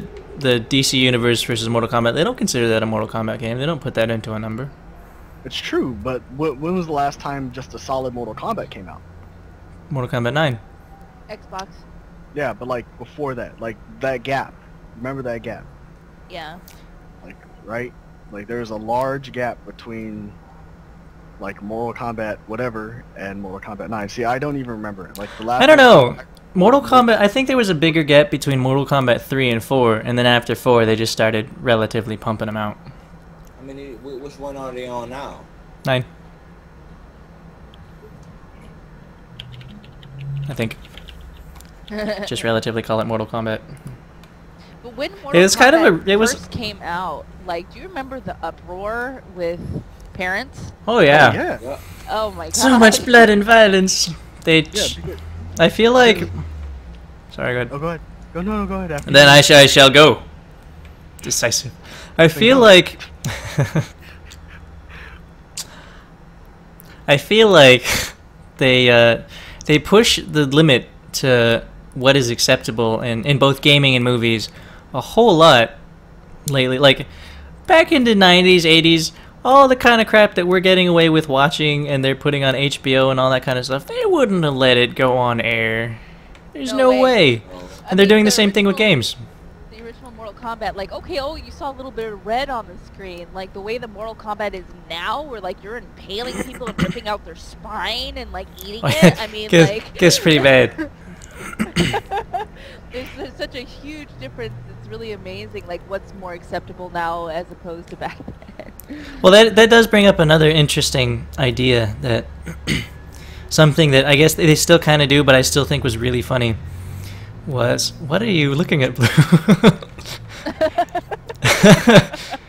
Oh, the television. Half of your head is missing. Oh, the television is up. what's going on up there? I can't see. It's too far for me.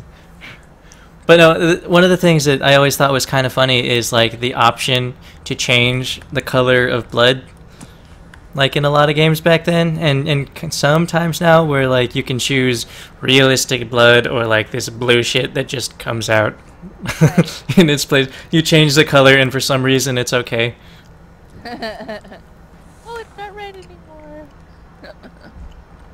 But yeah. That was the whole thing. It was a shock. It was like a shock like ploy, I guess, right? And now Yeah. we're more desensitized to it. You look at Grand Theft Auto now, and like, Yes. you know, like shooting people in the head and like having sex with hookers. And Oh, yeah. Yeah, you couldn't do that in Grand Theft Auto 1. That was more just about pure violence. Shout out to Noriko1 for mentioning that in chat, by the way. Right, Yes. like that revolutionized the crap out of violence and gameplay.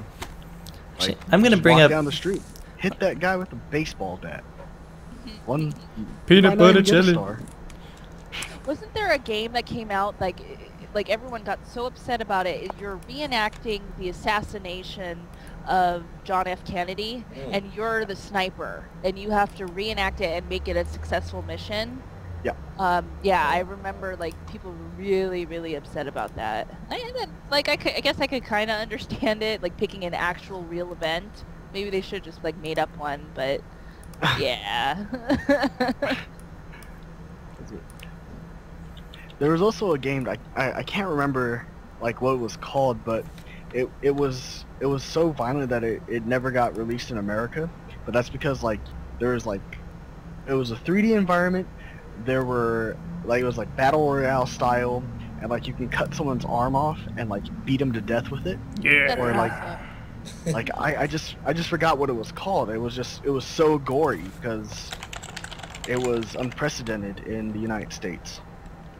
I have to Google that later. I don't know if You could Google it now. Go for it. I'm curious now. That's because that sounds relatively familiar to me. I wanna know. Let me know. Okay. I'm actually surprised by now there hasn't been like more adult content for video games, even more Like- so than like- violence. Like adult content, how like sex and Yes. and penis. Yeah, like I'm surprised it hasn't gotten to that level yet. Well, it has Like, though. I'm waiting. Yeah, they have. Oh yeah, there's Like- a game or like. There's. like, Have you ever? I want you to. I'm gonna type this in because I don't want to actually say this on YouTube. But check this out. okay. Just say it. I'll even say it. It's a game where you have a peripheral for whatever gender that you wanted, and you attach that to places, and it's like really weird from there. Like, if you can't draw your own conclusions, I do not know what to tell you. No, there's plenty of like super X-rated games out there. They're just not. They're not. They're not advertised on a basis that they would advertise a typical game. They can't really advertise that on TV. Wait another 10 years, and then it'll probably be another thing that just slips in that we're allowed to do. I'm waiting for, you know, 5 years, like 5. Evil Angel to come out with an Xbox game, you know, like or like Buttman, like here's the Xbox game for Buttman, and like you put it in, it's like an interactive. I don't know. I want to say that there probably is. Like I know that for like Super Nintendo, Super Famicom, that kind of thing, they did actually come out with games like that, but they weren't open to the public games. You had to like go through like special channels to get them. It's weird that I know that, but Could you it's imagine true. a Nintendo game like trying to be like sexy adult, like this little like 8-bit character going? Ooh. Well, they had a whole. I don't remember. I saw a documentary on that once where they had a whole slew of like super 8-bit and less than 8-bit games that were like sex games. And one of them, they were all like, they weren't like actual simulating sex, but they were all like using sex as the entertainment value. Where one of them was like, what was it? You're this naked cowboy, and you're like scrolling at the top of the screen, and you're basically like jerking off to something on the bottom of the screen and trying to hit it like reverse Galaga or something. Oh, that's hilarious. It was pretty disturbing and funny at the same time.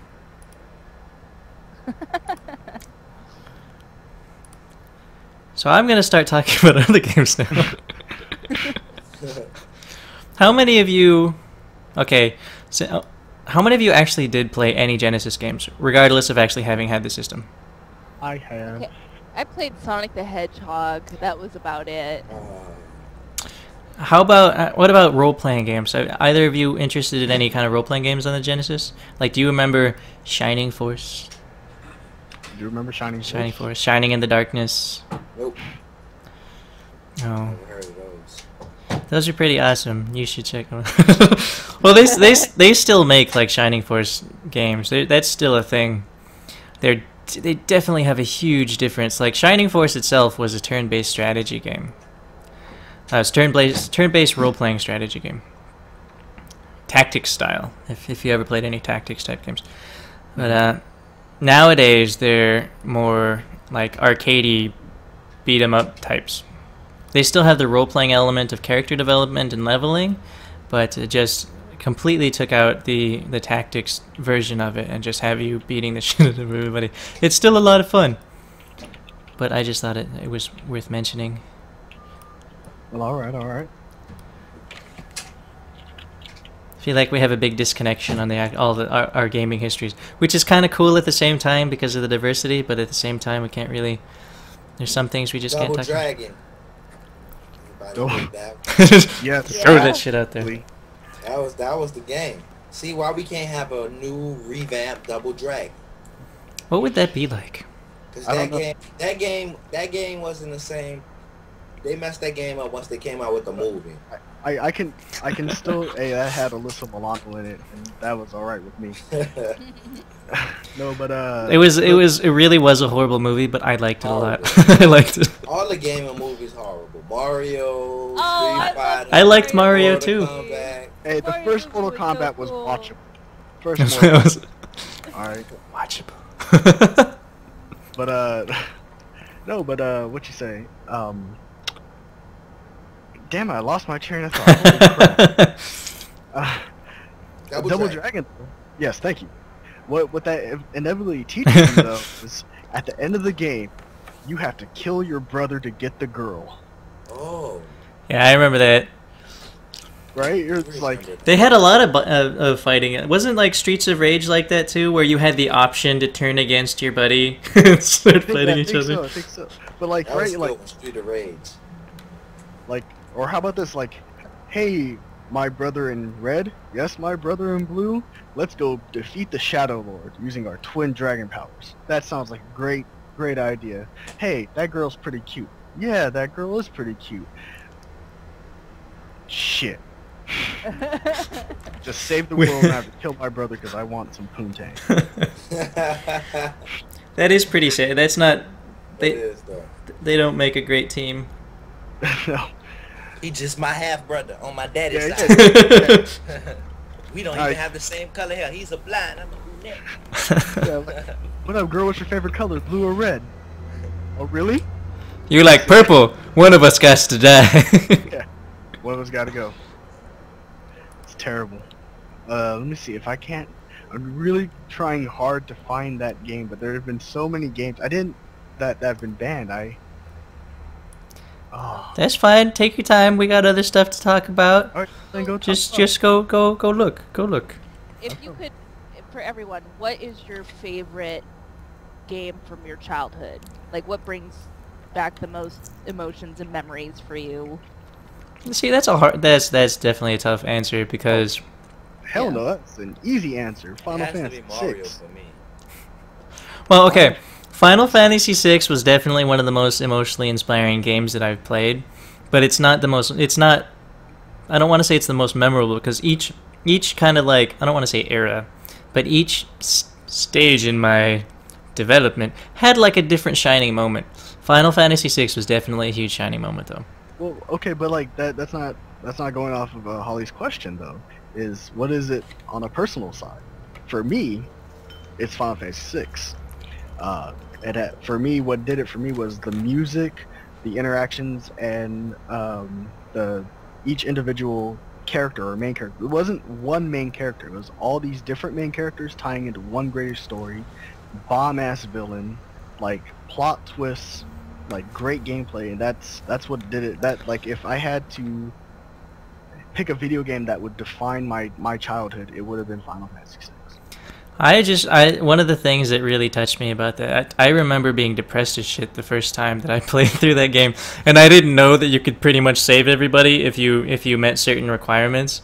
So pretty much, just about everybody, Shadow died. You know, Shadow didn't make it to the rendezvous. I didn't know I was supposed to wait for him. And Sid, I killed Sid because I was giving him bad fish. I didn't know I was giving him bad fish. I was just getting fish and giving it to him. The world was over. It was all ruins. Sabin died because he was holding up the house too long. All kinds of crap just went wrong, and I was just like, this is a depressing as hell game. I like it. For me, I'm gonna flip it a little bit. I'm gonna say Oregon Trail. Oregon Trail. Wow. Bringing it yeah. back. That was my lunch Yeah. break game. Oh, My man, recess game. I remember playing that as a child and just like, oh no, my son has yellow fever, and I'm like 6 years old. He's died of 7 years old. dysentery. It's like, oh man, should I rest by the river? Should I go hunt? Like, it really, like, I'm taking care of people here. Like, it really got me emotionally involved, and like survival, and like all these things I'm learning about when I'm only like. We 6 can years make old. it. That's right, discovering a new world, and like, yeah, totally awesome. I was like most games, I was horrible at that game. My priorities were so messed up. When I first found out about that game was like 2nd or 3rd grade in the library.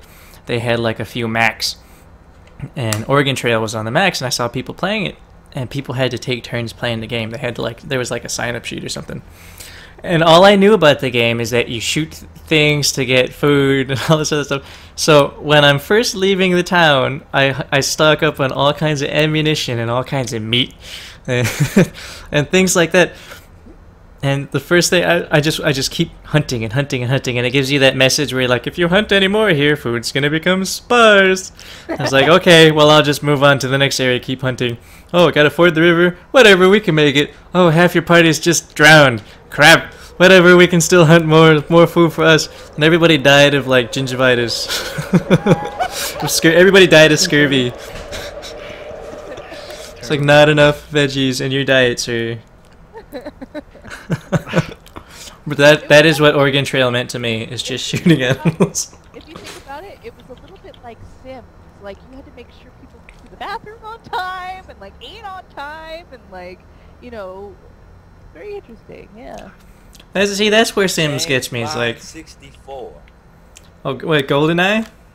GoldenEye. Someone put that in the box. So that's definitely was a winner right there. Also, I found it. It was called Thrill Kill for the PlayStation. For the PlayStation. I never played that game. I'm curious now. Boy. 1 second. That's my heart powering up. I heard that. Sorry, that was my stomach rumbling. Here, let me I'll get the link to everyone in Skype and in chat. Cancelled and unpublished. Yep. So it's a game that never actually made it. The ISO eventually made it out. Like, you can find it. Like, it got finished underground, but not backed by any major publisher.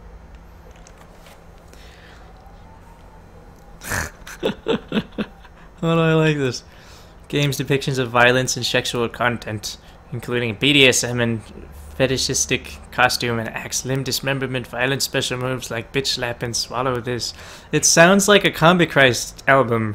It sounds like my... Like a copyright right? Sounds like a protein drink. And also it's like slightly racism, like slightly racist like that, but a character called Cletus. Cletus is a murderous redneck cannibal. Cletus the slack-jawed Yoko. That's like, funny. Billed as the new Mortal Kombat. I'm gonna have to find this game now. It's gonna have to happen. Yes, is that right? It's a GIMP. Unlockable training. Where you have to like plot to kill Hitler. Pretty much like any Nazi game, really. Wolfenstein 3D.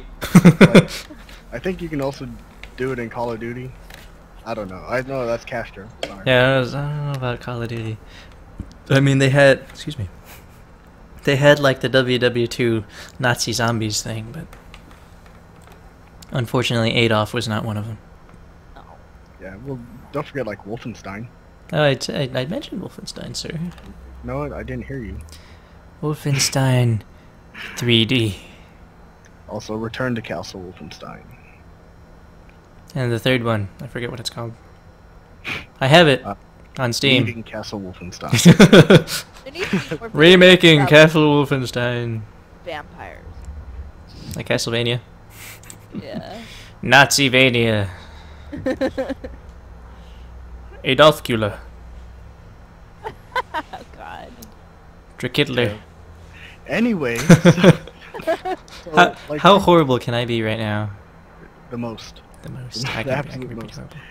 And then, of course, we should talk a little bit about PC games, as our member of chat has noticed that we skipped over maybe one. I was gonna mention Doom, but after like the sterling response I got from talking about like certain Sega games that nobody's ever heard of, I was like, what if they weren't all into PC games back then? Well, But let's bring it up. Who's played Doom? yo, absolutely. Doom 1 2. through 3. Oh, I love the third one. I only played a little bit of it and got really lost, but the atmosphere of the third one I loved it when it first came out. It made me feel a lot better when you could download the flashlight mod. There's a for flashlight. Doom 3, and I got to get a Hello Kitty flashlight. It really helped out. helped Keeping me- help yeah, the keeping brown me stuff safe. in your pants stay where it needs to be. Right. The very first PC game I ever played was Myst.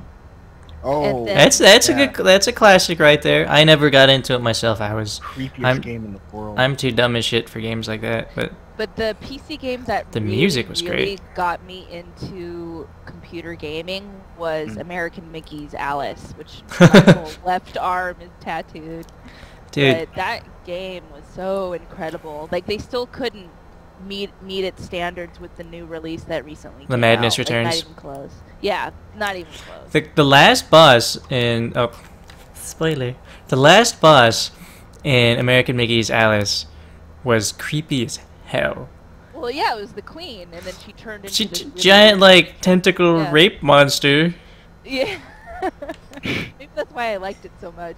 But that game, just the music, like games that really get me just sort of like swallow you up and sort of use all of your senses at once.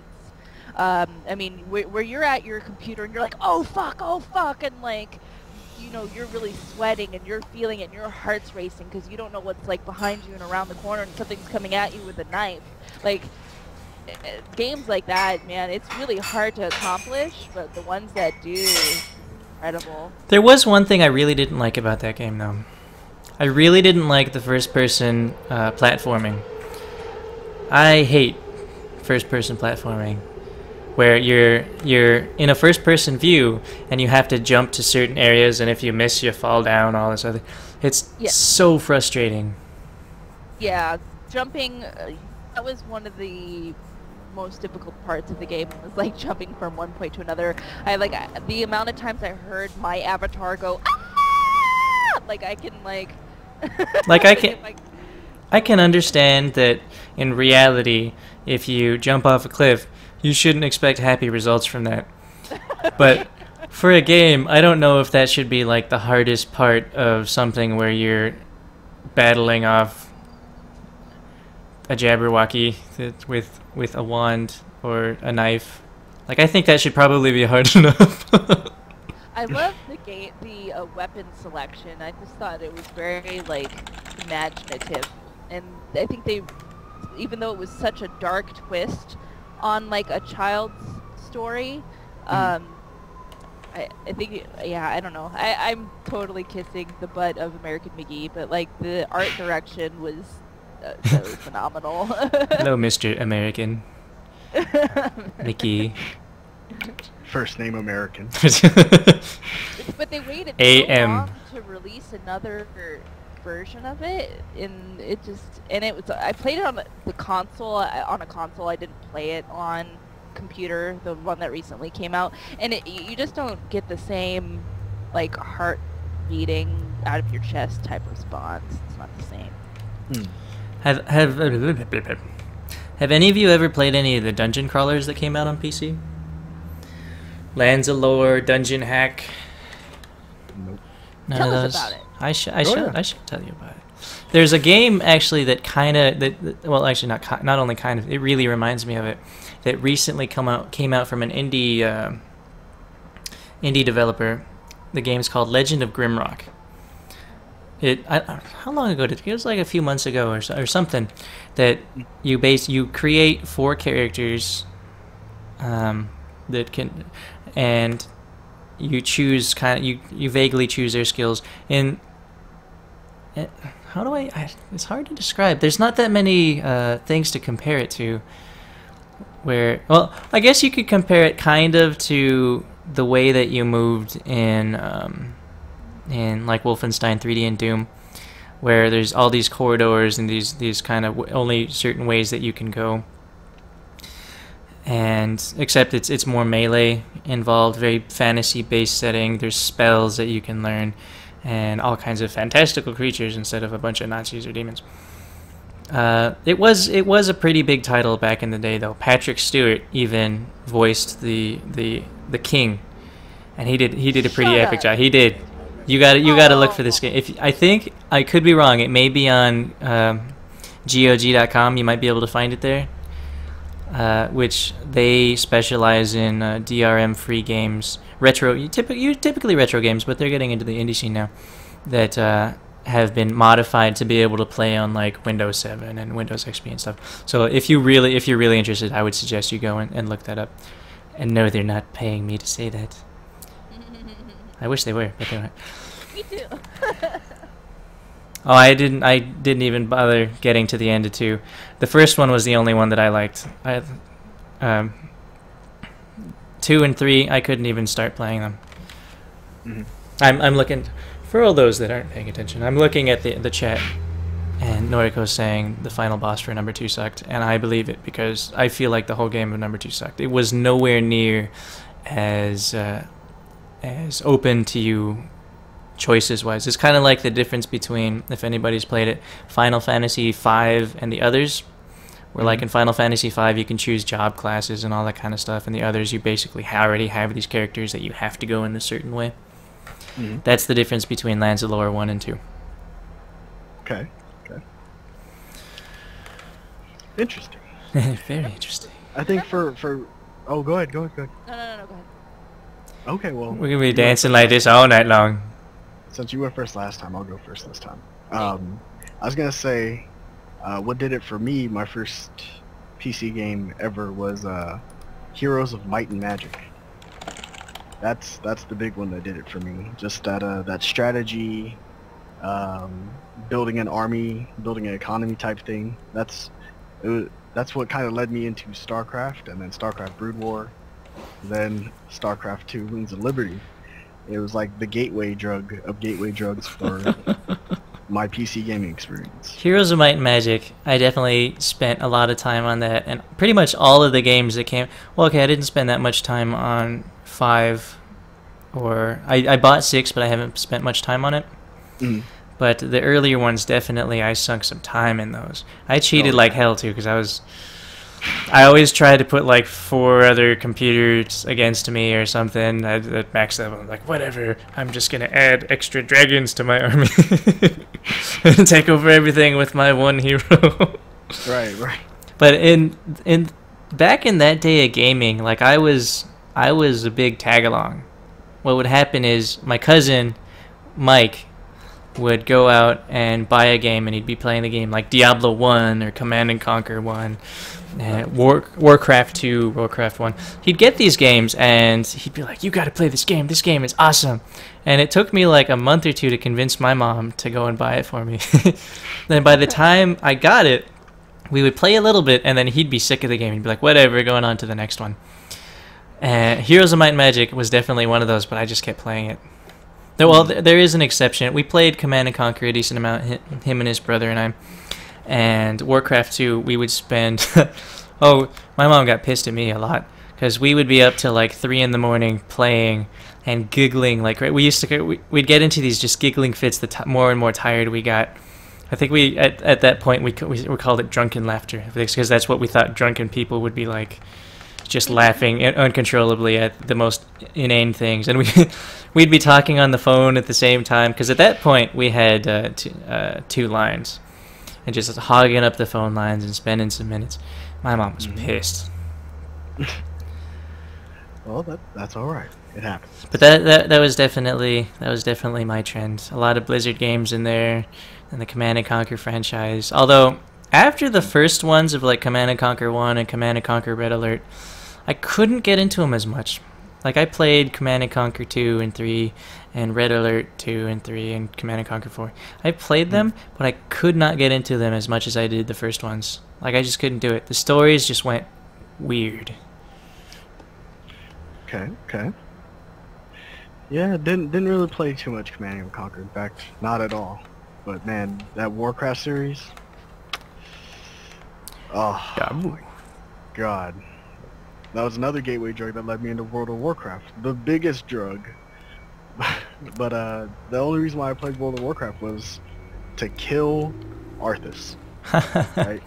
Like my 16-year-old self was so mad at Warcraft 3 Reign of Chaos, and that like Uther died like a little bitch.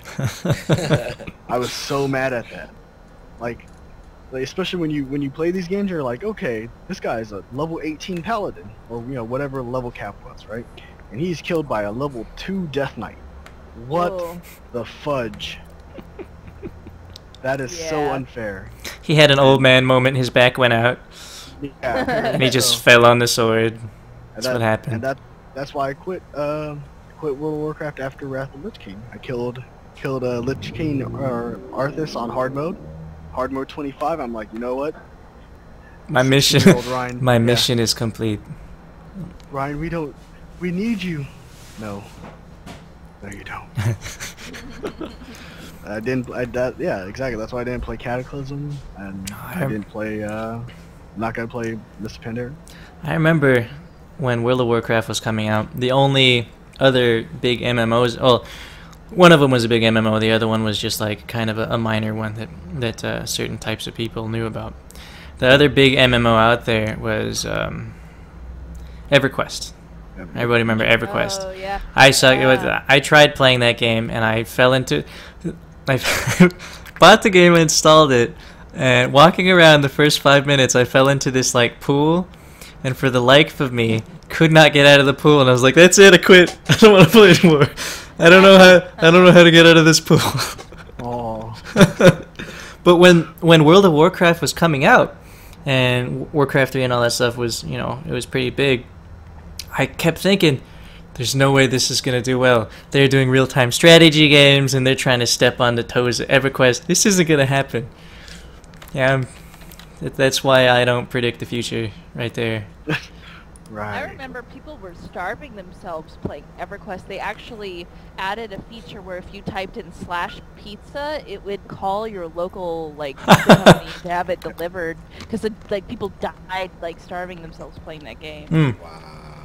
Keep that thought in mind, because something recently was reported that I don't remember what game it was, what MMO they were playing, but some kid in Asia or somewhere was in this maybe not Asia, in somewhere in a country, not this one, Right. was in this I guess 24-hour cafe, and he was just playing a MMO for over 40 hours straight in this cafe, and apparently he died.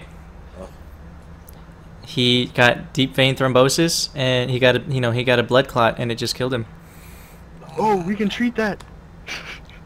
Oh, We God. cannot treat that. No, it's true. We must ambulate immediately, but it's too late. He ran out of mana. Oh no. For everyone who doesn't know, me and Mr. Boo used to be EMT certified. My certification has since ran out, but Mine ran we out had in March. Yeah, mine was it, but we knew about deep vein thrombosis, and it was the funniest, most geeky shit you could ever laugh about in the classroom. Dude, there were tons of moments like that, and I just want to point this out for a second. Blue, we lost your camera again. Ah, yes. Dude, you can hear me? Yeah, we can hear you. But you can't see me. You became YouTube again. Okay, let me see if I can fix it. Alright. But anyways, another one of the MMOs that I was playing. I don't even know if you could well, I guess it was still an MMO. It was a mud game, if anybody ever played any of those. Which was basically, it's a massively multiplayer game that is all text-based. There's no images, there's no moving your character around manually. It's all text. If you want to go north, you type in north. If you want to attack something, you type attack this creature. And that was one when you guys were talking about sinking 14 hours into a game. That's a game that I sank some time in that. I missed class because I'd stay up till 5 in the morning because most other people that were playing this game is called Terrace. This particular one, I never got into Gemstone 3, but Terrace, I was playing with most people were in the UK, so I was playing to their time zone. That was times. That was good times. Still no picture? Nope. Still loading? You're still YouTube. Yep. Still low. Wow. So yeah. Battletoads. Battletoads. Holy crap. Yo, Battletoads. That was super Oh. cool. That was a pretty stylistic game. I particularly actually, love smashing people in the final attack of the combo. There you are. We got you back. Going back to the slash pizza, did you read about anything about them implementing slash panda for slash panda express and Mr. Pandarian? No, that would be so awesome. Like, I wouldn't do it because there's a Panda Express right down the street, but if I were playing World of Warcraft, I'd consider it if it was true. That is a good idea. Really good idea. Slash panda for Panda Express. Yummy. No, I just want some sliced panda. Goodness. And Oh yeah, Noriko the Chinese just gold linked farmers. this, yeah, Chinese gold farmers, but they're prisoners. I knew they were Chinese gold farmers. I didn't know they were prisoners. Yeah. Though. Huh. I don't know if that beats like making license plates or not. Really, that's got to be tedious as hell though. I think it sure in the crap does. I did that to a lesser extent when I played. I don't think it's so bad. Wouldn't it be nice if you could like pay your bail this way? It'd be awful. Think of how many creepy people would be out in the world. Yeah, but we're not a law ethics discussion. It's true. We're a video game discussion. Gaming. Show. Yeah. But that is crazy. I will leave the Chinese gold farming to you, my friend. I wouldn't say it's Chinese. I would say it's more like Chinese. Taiwanese. Yeah. Our friend in the chat here just asked us if anyone played Scorched Earth on the PC. Oh, Scorched Earth. No, my cousins were really big into it though. It sounds really familiar. Hold on, Couldn't get me into it. let me bring that back up here. No, I never played Scorched Earth. It does kind of remind me of like there were so many games back in the day. I feel like we have to do it like a two-part episode just to talk about them all. But that we can come back to this. Yes, we can. For I am in control. Oh, Oh no, I did play this game. I remember this. It's just like Worms. I was bad at Worms too. Okay, I'm gonna just put it out there. I'm bad at all games ever created, but these games were a lot more fun because I'd like to pretend that everybody else sucked as bad as I did about estimating and guesstimating where a shell would land. Okay. But yes, Why do you think that Earthworm Jim was so popular? Earthworm Jim? same thing with like the Booger Man. That's what I think. It was this. Earthworm Jim even came out with a cartoon. I think it was just like the you gross worms factor and all the weird shit that they could put in it. That time of games around it. Cause remember another one? Remember Crash Bandicoot? That's still a thing though. Crash Bandicoot. That's PlayStation's mascot. Well then how about Toe Jam and Earl?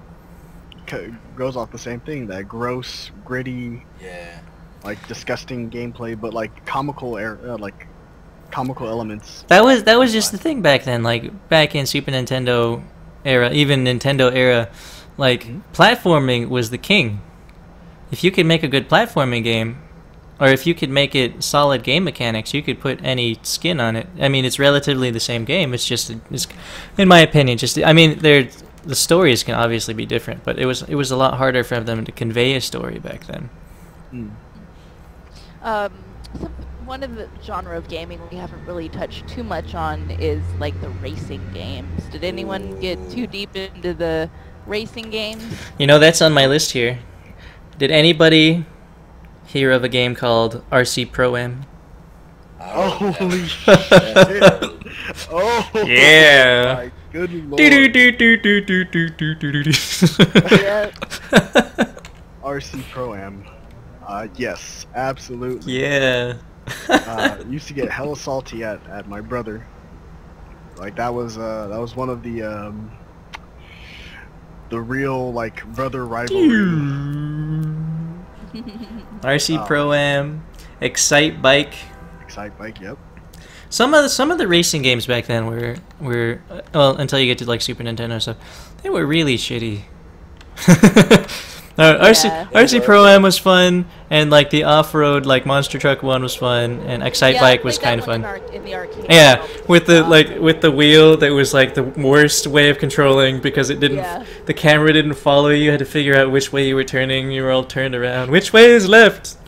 That was a hard game to play. It was fun though, for a quarter. And then Gran Turismo 3. Ooh, I never played that game. Super hard.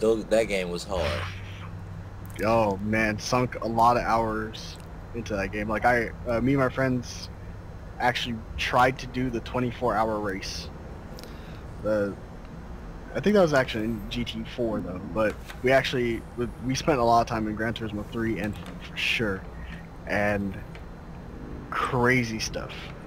Well, let's talking about super hard racing game. Let's change the racing topic. What about battle racing games like Twisted Metal? Anybody ever played Twisted Metal? Yeah, and then going back to Super Mario Kart. Yeah. I never played anything but the Super Nintendo version though, so I can't really comment on the other ones. But the Super Nintendo version was awesome. I remember feeling so good once I unlocked that like special Rainbow Ghost level. That was the best one. Yeah. And then didn't they have one for Final Fantasy 2? Final Fantasy 2. Yeah, they had Chocobo Racing. Oh yeah. I never ended up playing those though. They always seemed like they should be mini games to me, so I never ended up buying them. Did you guys ever play, the person in chat just mentioned Star Wars Pod Racer 64? Yes, I did. Holy crap. That one was Junkyard cool. grinding. That was a good one. I didn't have a 64. Why we talk about retro gaming and never the word I never heard the word Mega Man mentioned once. That's a point. I don't know what's wrong with me. I should have. That's like talking about the beginning of American history and not mentioning George Washington. How we not? I don't know about that. I don't know. George Washington was an asshole. Mega Man is a nice guy. He's like such a nice boy. We haven't talked about Zelda at all either. In Zelda, there's so many classic, great either franchises like iconic. Like we it'd be unfortunate if we didn't cover them all, but you know there are a lot of them. Yeah, there are literally over 1,000 like Super Nintendo games. There's over 5,000 Nintendo games. There's you get the point. But like we've only mentioned Sonic in passing. Like there's so many. What I really want to hear from you guys, which I've gone on a huge major tangent here too, so I can't complain. What I really want to hear from you guys is what do you think about them versus now? Like, what do you think worked then? What do you think works better now? Do you feel like anything? Do you feel like the typical idea that like as graphics is getting better, the quality of storyline and the quality of the game itself is suffering? I think that everything has to evolve, and although some of us want gaming to return back to its quintessential roots, back in like what people would call the golden age of gaming, it's impossible. For me personally, like I'll always remember those eras, those great classics and everything that I played back then. But I'll never regret not having them around now, because it's a different ballpark, right? Well, that definitely goes on to the same idea of like the hazy memory of how we think of games back then, where like we have all these games that we used to play and they were so good for that era of our life, but if we played them again now, a lot just like old cartoons like G.I. Joe or something, you couldn't sit down and watch that again. Although I have to admit, the Ghostbusters, I'm getting off topic again. The Ghostbuster cartoon, still awesome today. See, I was gonna say then it must then still be considered on a case-by-case basis. Yeah. But in a generalized way, like most of them, you just can't pick up and play again. It's just not gonna happen. You can. I think you can. Well, you can, but you're not gonna spend the amount of time that you're spending in WoW or how much time you're spending in Diablo 3. That's not gonna happen. Those games, for one, weren't meant to do that in the first place. Sure. But like, what's to stop you from having a big nostalgia trip and going back and, let's say, playing Final Fantasy VI, like getting that good old like Super Nintendo all set up, like playing the harmonica on the cartridge to get out 80 years of dust, and then popping that bad boy in and having a great time. After using your inhaler and EpiPen a couple times. Well, No, I've definitely done it. I've tried to play those games again, and I get to a certain point where I'm just like, I'm done. I know what happens. and then you have to consider the individual that's doing that, because I do that all the time. Right now, I'm currently playing Super Mario RPG, Legend of the Seven Stars. Right? It's a little bit more difficult playing it on an emulator on my keyboard, but it's still everything I want it to be. That might be I love that game so much. that might be one of the things about it, though. When I started playing emulator games, totally legal. When I started playing those, If you own it, I do own it. It's in California, not Hawaii. I bought it at one time. I don't know whether or not I still have the copy. But when playing those games, the save states and all the stuff that you can do, making it so much easier to save, so much easier to go through, I feel like I don't appreciate it as much. Well, it's only if you use those, in my opinion. Like, I don't. I didn't play with that stuff. Like, I know it's there, it's able to be used, but that's not how I played it on my Super Nintendo. Do it like a champ. Like you do it like a boss. Yeah, yes, absolutely like a boss. The most bossy boss of master bosses ever. But yeah, it's. Well, I think that, like, when we were playing, those kind of games as children, like, you're asking now, like, oh, would we really spend 12 hours playing that same game we played as a kid, like, as opposed to, like World of Warcraft now, where you could easily spend 12 hours, no problem, you barely get anywhere. I think that because we were still, like, getting to know games, and we didn't really have, like, a large knowledge of games and the way games worked and, like, the consistency in games, like, I think it did, like, take us a lot of time to be able to get, like, a little ways in a very simple game on Super Nintendo, as opposed to now. I think it's sort of like, it's the same in a way, because now we're like, when you do a game, you're like, oh, I need to find this object. And from other games, like, kind of like where you should look, like, in dark corners and things like that. Like, you have a knowledge of past games you've played to kind of look back on, and I don't think we really had that when we were younger with more simplistic games, so it took us just as long to be able to get through those games. I don't know if you guys understand what I'm saying. No, I totally understand what you're saying. There's a second part to that, though. Like, there is definitely the same idea with when somebody tries to tell you a joke you've never heard of before. You don't know where the catch is to it until you've heard it, and then when you hear it again, you know what to expect. So there's definitely that aspect, but also back in the day, they didn't have, like, a relative system to let you know, or let game developers know, well, this is too hard, or you should probably put in a note here that says this is what you're supposed to do next. They just made the game. They didn't quite have, like, a guideline that if you got lost at a certain point, you could just pick it up. Right. Nowadays, they're a lot more careful about it, and sometimes they're making it way too easy, but that's just my opinion. Unless I'm playing against somebody, in which case it's too hard. I need to put a handicap on everybody. Everybody get 10% health. Goodness. But yeah, I think we covered it pretty well. What say you guys? That's a decent amount of past. I kind of feel like playing a lot of those games now. I know, me too. I want to play Mario 64 so bad right now. And Oregon Trail. Once you turn on the nostalgia goggles, dude, you cannot turn them off. It's true. I've been thinking something crazy about a lot of these games recently. Ever since I made up the topic and started researching, started remembering what I want to put in here and everything. I've just been thinking about it. It's like, oh, I just want to put all this shit down. I want to stop planning. I want to stop working on this graphics that took me way too long for what actually came out, and just start playing. Forget it. We'll just wing it when it comes time down to it. Which I guess is kind of what we did anyways. Yeah, I have my little notes here. Okay, I have them checked off. You got You're keeping track for us. Good job. Seriously. Good job. Yeah. Look, we got the history and creation of our names. What we started with. We did our news. Any concerns or anything big happening that we're excited for. Only thing left after this main discussion, which we're on right now, Is to be shameless.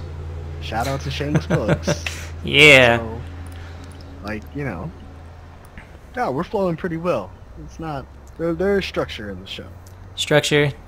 Sense of timing is a little off, but I kind of expected that to happen anyways. True. Very true. All right. Anybody else have anything else they want to talk about in this topic? I hate you for bringing this topic up. It makes my heart yearn for You're so welcome. many games. But do you have access to those games? No. Oh. Not all of them, but some of them. And some of them will be played. And I just hate you for it. That just makes my day. As I just want you to know that I feel better now that I've done that to you. Mentioned a bunch of games that I'm interested in that you're interested in as well, but have no access to. Don't worry, we'll get that figured out once once we have our fan base of 10 million, because we're halfway there anyways, right? Right. Three, right. three, yeah. We might have to cut back on the Crystal and strippers, though. Not gonna lie. We'll just They'll all Too be much. coming for the YouTube. Trust me, they're gonna be watching it on YouTube. we'll just have to. They'll be watching you on YouTube. They could That's give- true. We're just They're gonna- zoom in. We'll just have to stick with Patron instead. I Well, know. we'll cut just back down. we'll just make some Four Horsemen for everybody, and that'll just be it. Yeah, I was gonna say it'll have to be cut down to Patron and the B squad of strippers. I guess. the one with the hook. I have to say, I think a huge reason why I appreciate the feminine form so much is because of Street Fighter and Chun-Li. Oh, Big hell ass yes. thighs. Them And, thighs for days. and the butt and the chest. I just want to say thank you, Capcom, so much because I love big titties. And I want to say on the record, YouTube, I did not invite her on the show for that reason. I do think she's an awesome person and a gamer girl as well. Yes. Don't yeah, look, Chun- don't look at me like that. Chun-Li, Chun-Li, I want to have your baby. Like, That'd be Right, like awkward, a little awkward. Chun-Li, and then like I grew up, hit puberty. I'm like, Chinese girls do not have those thighs. I am fucking disappointed in my. It's not what I learned in video games. Well, normal Asian girls also don't shoot orbs out of their wrists. They should though. They should. I should totally have it in my genes as like as something that's just owed to me, that I could just throw out a fireball. Like, well, it'd have to be like Liu Kang, because I'm not Japanese, I'm not Ryu. So it'd have to be Liu Kang style fireball. There's a rabbit behind me. Hello, rabbit. Hello, rabbit. And then a dog like. Anyways, so that is our show. Thank you very much for watching. Now it's our time for our shameless plugs. So let's go. Holly, you wanna advertise anything for the people watching? You got your own channel going on. Woo! I have my own channel on YouTube. That's always fun to check out. Got some B movies on there. A little bit about my weight loss. I've recently lost 40 pounds. Yeah. Nice. Ideal protein program. If you want Protein. more information about my weight loss, feel free to message me on Facebook, facebook.com/HollyHurst. And I just want to say hi and thank you to all my fans. And since my weight loss, I'm getting back into the modeling world, so expect some new modeling work very soon. Very good, very good. What about you, Blue? You got anything going on? Got your Not comedy? really. What's your comedy going on? I got a couple things going on with that. I'm just working on some open mics. If anyone in Marin County, I do some open mics in Fairfax and stuff like that. Just working on some material, but no shows as of now. But So in the future, future, yep, definitely, upcoming projects going on. definitely. Anything about the D-Bag clan that we should know about? Oh man, shout outs absolutely to the most distinguished of the back alley gentlemen. If you guys want to watch me play some very crappy League of Legends, own TV/Omni. Special shout out to Joe the Hammer Lovato for thumbs upping. Shout out to the Grinded Out crew. Those are the guys I originally did my first podcast with, and without them I wouldn't even be attempting to do what we're doing now. Special shout out to Good Rouge Guild of Storm Rage server, World of Warcraft. They are the goodest. Man, that's some shouts. I shout a lot. So loud, so loud. So I'm, like I said, like we all described earlier, I'm Mr. Boo. This video is going to be uploaded later to YouTube for all three of you that if you missed anything, it'll be at UtterlyMrBoo at YouTube. Check it out. Check it out. And can I say one more thing? Enjoy. You can say as much as you want. Thank you. All right. No, stop. Okay, go ahead. Okay. So thank you guys for actually tuning in. We'd love to hear any comments or constructive criticism that you got for us. We would love to hear about them so that we can improve the show, improve performance, and give you guys what you guys want. And with that, I'm done. Relatively give you what you want. It really depends on what you want, if we can give it to you or not. But if it has anything to do with gaming or anything like that, we could probably give it to you. Let us know. Let us know how we're doing. Let us know if there's anything you didn't like about the show. Especially in the comments that will be below when we're actually when I upload this to YouTube sometime this year. But thanks again for watching, and we'll see you all next time. Bloop.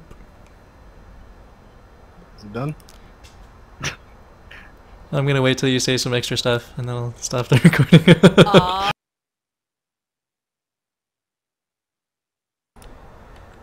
Okay.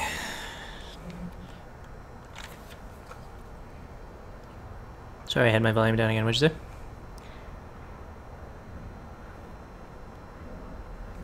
I cannot hear you.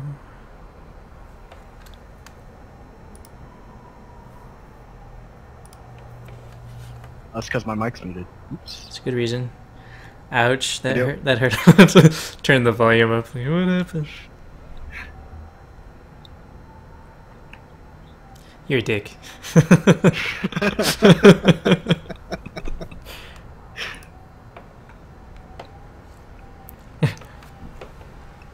No, I think it's going well. All right. It's going good.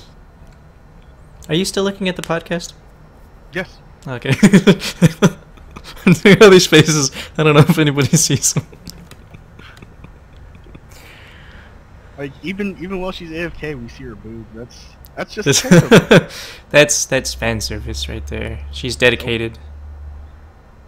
I bet you all 7 of these guys, like, who were watching, like, if I showed my boobs, we'd have 0. I'm right there with you, man.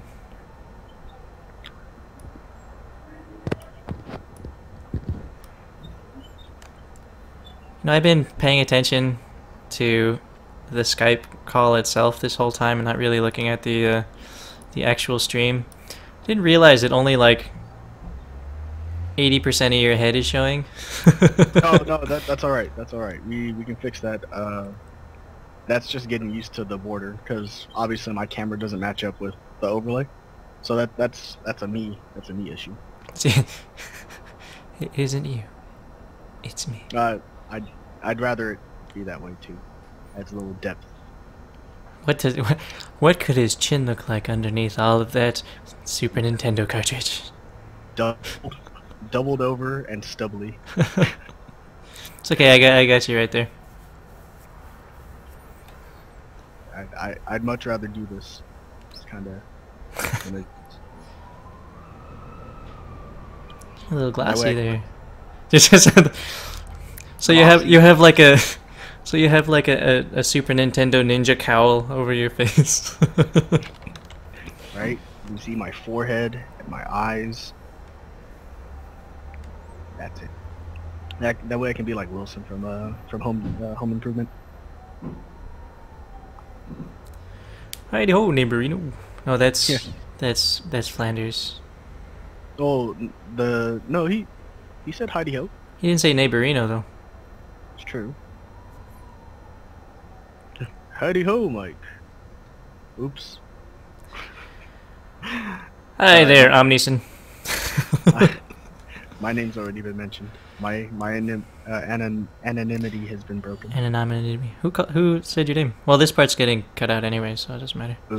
Blue said, or not Boo, Blue. I say nothing. I'm glad I'm not drunk. Kind of want to drink though. I need to calm down. Don't worry, we'll have that episode. It'll happen. No, not get drunk. Have a drink. There's a difference. Ah, I see. Just gonna put some music back on while we're waiting. How loud is this? How loud is this through the podcast? Oh, play it. It is playing.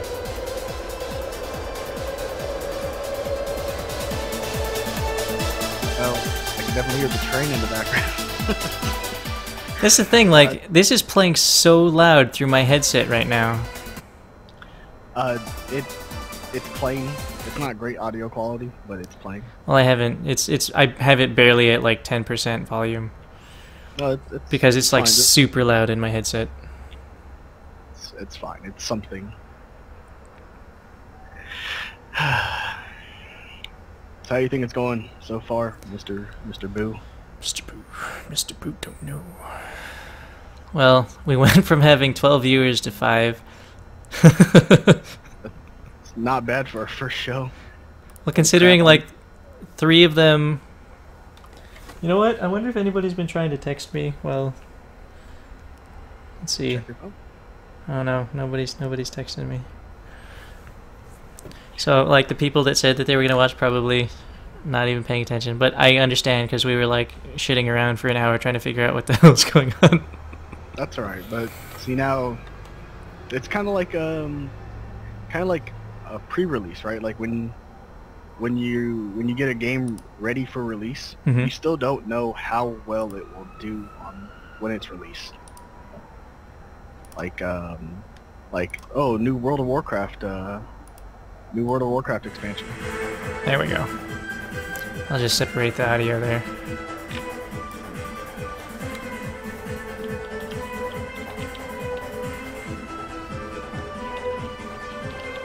I'll never dance again. You gotta do the Maya He thing. What's the Maya He thing? Maya He, Maya Hu, Maya Ha, Maya Ha. God, I can't believe I did that on the internet. That's okay, it'll be cut to the end, so only people that watch this all the way through will see it. No, they'll watch it anyway. Or they can just skip to the end. After they watch the first episode, they're like... Well, it's gonna have to be like the end credits things. People are gonna have like a vow of silence not to tell anybody, and whoever gets up out of the movies first, it's their loss. Yeah, right. They're all archived. We can just go back. How's that audio volume for the podcast? I have it on full blast. Do you hear it at all? The music?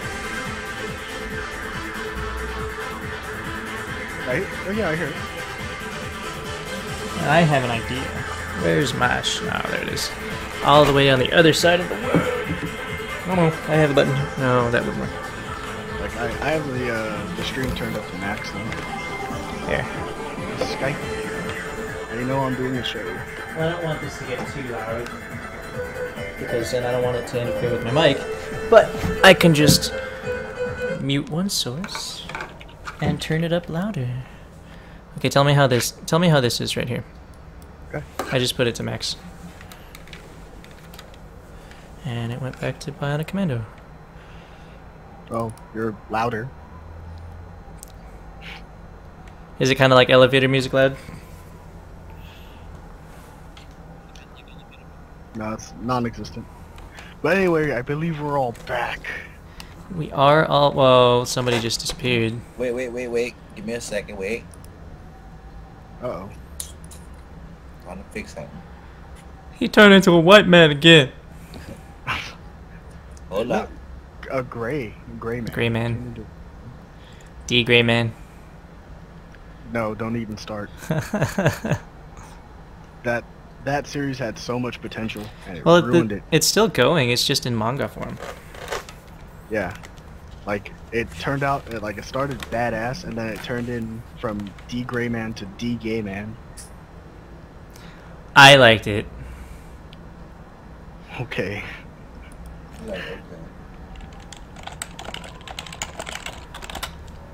Okay, one more person, and we will be ready to begin again.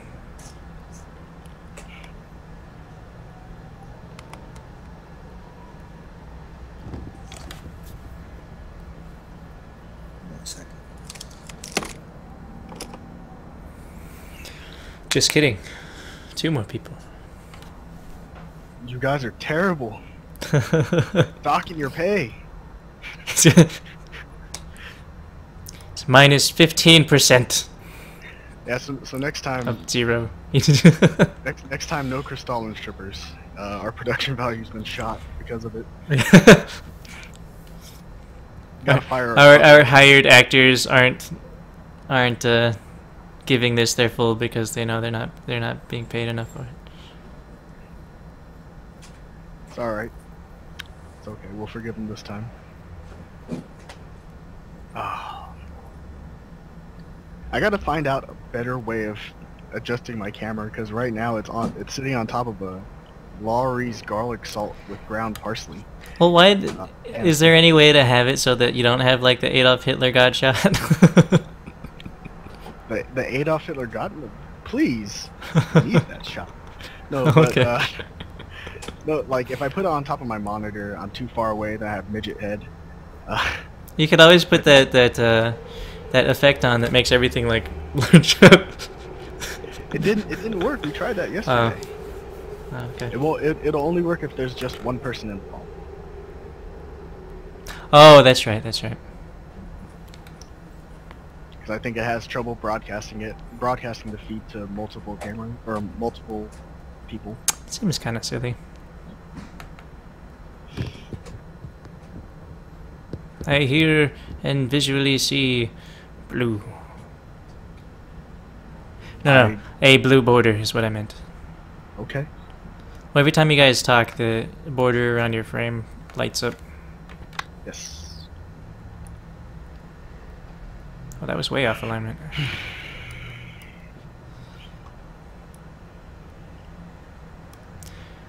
Yay! Now we are missing this is like one gets lost in the woods, so the other goes off to find him, and then the first one comes back and the other one's lost in the woods. Don't worry, I'll go back and find them both. No, he can find his own way.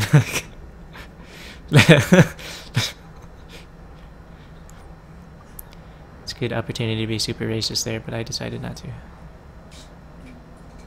I think we should make that a show. Racism and derogatory comments in video games. Where do we all stand? Such a hot topic. Great episode for drama and discussion. Why does the black man in Final Fantasy 13 have a thing racing around his head? I was gonna talk about gamers in specific. Right? Oh. You guys can still hear me, right? Yeah. Can hear you. Woohoo!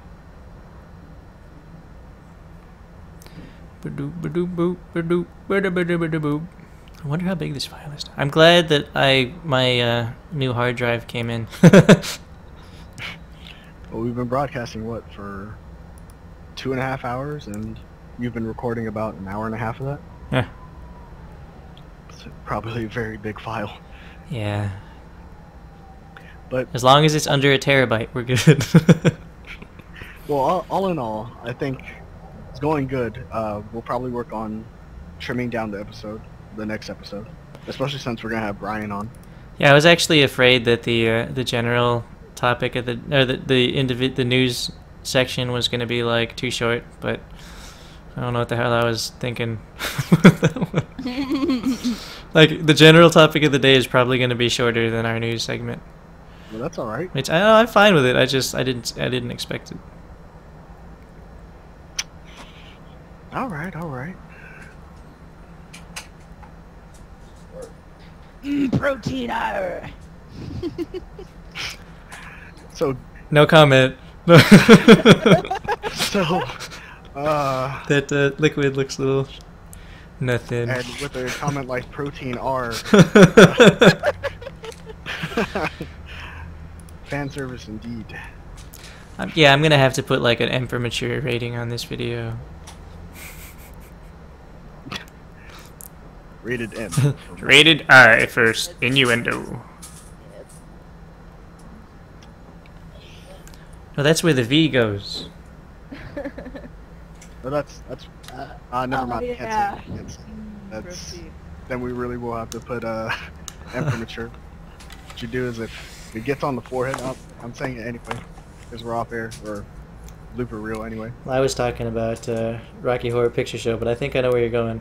Right, I was gonna say if it lands on the forehead, you just do the swipe across the head and you say Simba. Got so many childhoods. Oh, I thought you were gonna do the just put in that hair gel and keep going. Blue is turned into YouTube.